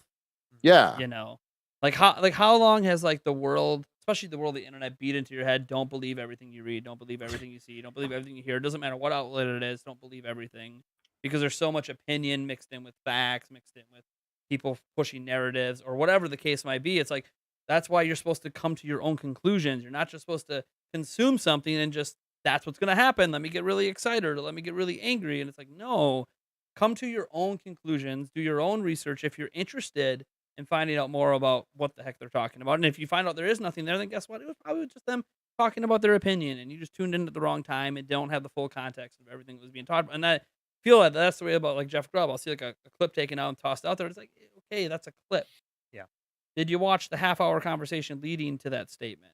Like a Yeah. lot of context missing from the conversation. And again, obviously, people are rewarded for grabbing every 4chan rumor they can, grabbing everything they can, throwing it out there. There's the gaming and leaks subreddit out there that ends up sometimes spreading stuff like that. Although they've gotten a bit more restrictive over some of the stuff they allow at times, but which doesn't really matter because still most of the stuff there's fake anyways. Yeah, you just gotta. I think that's maybe the general message out of this is all of us have to take kind of responsibility for ourselves and how we deal with this stuff, and that's maybe why I've been such a big hype responsibly pusher. And this isn't I'm not advertising the merch. I haven't even linked it to you guys. Like, don't worry about it. It's because the hype responsibly thing to me is all about taking responsibility for yourself. Like, if you get Yeah, man. disappointed with the Game Awards tomorrow, like, are you disappointed because it was actually like bad, or are you disappointed because it just didn't have what you wanted? And did you expect something that was unrealistic? It's so great that you bring this up because honestly, I think the hype responsibly, like how you just explained it, it is your responsibility to understand your hype levels and what you're doing to yourself. It's the best way to put it. Because to me, I love hype. I'm all about hype. Well, who doesn't? And Hype's it's exciting, right? It's a good feeling. It should be a great thing. It should only be a great thing. And it's because of just all these like the other people's thoughts on it that have turned it into this bad thing. The way I see it is we need to not just look at these events and showcases and be like, oh man, they didn't have this thing, they didn't have this thing, this thing sucks. It's reward them when they do it right. When there is one that's like, whoa, this was a great show. Talk about that, support that. Talk about why it was a great show. Talk about what they did in it, production-wise, marketing-wise, all of that made it something special. And I get so much shit equally, whether I was too hyped and I hyped myself up so I'm disappointed, or, oh, Tim's praising this way too much. People are going to criticize every single thing you say. At the end of the day, find your joy, find your excitement, find what makes you happy, and commit to that as hard as possible. Yep. And that reminds me where like hype has kind of gotten sort of a negative reputation when it's actually just a positive feeling that might lead to a negative reaction if you don't, do it responsibly. But it's kind of like when I hear people say, "Oh, you only like this game because of nostalgia," and it's like, do you even know what nostalgia is? It's a positive feeling. Like you shouldn't be crapping on nostalgia. I hope that you have nostalgia for everything that you've done in your life because that's good. It's not just reminiscing on the good old days. It's remembering a very fond point in your life and being able to still extract joy from that moment today. Yeah. Like that's awesome. And nostalgia doesn't apply just to games, movies, television, life, memories you have with friends. Like, yeah, I do playing tackle football, with buddies back in the day when we had the flag football game. I'll always remember that one flag football game we played out in there, and then we just threw away the flags and started tackling each other. Like, it was crazy fun, and I'm nostalgic for that. And I realized I can't do that today. I'll probably die. But I'm still, like, just the idea of it's exciting to me. Totally. So, yeah. So, hype responsibly, everyone. We obviously have the big Game Awards show tomorrow. Yeah. Whether I don't care where you guys want to watch it. Watch it by yourself, on the official channels. Watch, I think you guys are doing a live reaction to it, right? I believe, on your end? Yeah, we are. But hey, forget that. Definitely stick here at Nintendo Prime, man. Y'all are doing a live reaction? Yeah. Oh, yeah. Well, we show up for the boys, man. Like 5 or something like that. Yeah. This is the squad. Good people here. Thank you all for checking me out today. But no, keep these boys happy because they definitely deserve your time. Thank you. I appreciate that, man. Yeah. So we'll be covering the Game Awards tomorrow, guys. At starting with a pre-show at 5 p.m. Central Time. And we're there all the way to the end and beyond. We'll see how crazy things get. You guys know the Game Awards gets crazy. We have our own betting special on that with yeah, we do. Where we bet on the awards, and we have a point value system with the awards, and whoever loses, I think winner dinner and winner gets pays for a dinner and they go to dinner, and then the loser has to sit in a baby car seat during the podcast for an entire episode. Oh no. Yeah. So that's gonna be interesting. Let's just say neither of us want to lose. I went out and looked at the car seats I have. I just you do realize that if the past has anything to do with anything, you're definitely winning this. So we do have the one Game Awards that was unsettled, but I think that's because that year when we were at E3, we just said, or no, that was the E3 betting special, yeah, where we were just too exhausted to care. Yeah, by the end, we're just like, sorry guys to disappoint you. We are just welcome to E3. A lot. Yeah, this is just too much. I'm not going to bother to tally. I need to move on. I'm sorry. But yeah, at least it's not like drinking ocean water like the one time. That was me. That was I bad. lost But it anyways, again. guys, thank you so much for tuning in. You can catch this podcast everywhere that podcast can be heard because tomorrow the audio version will be up.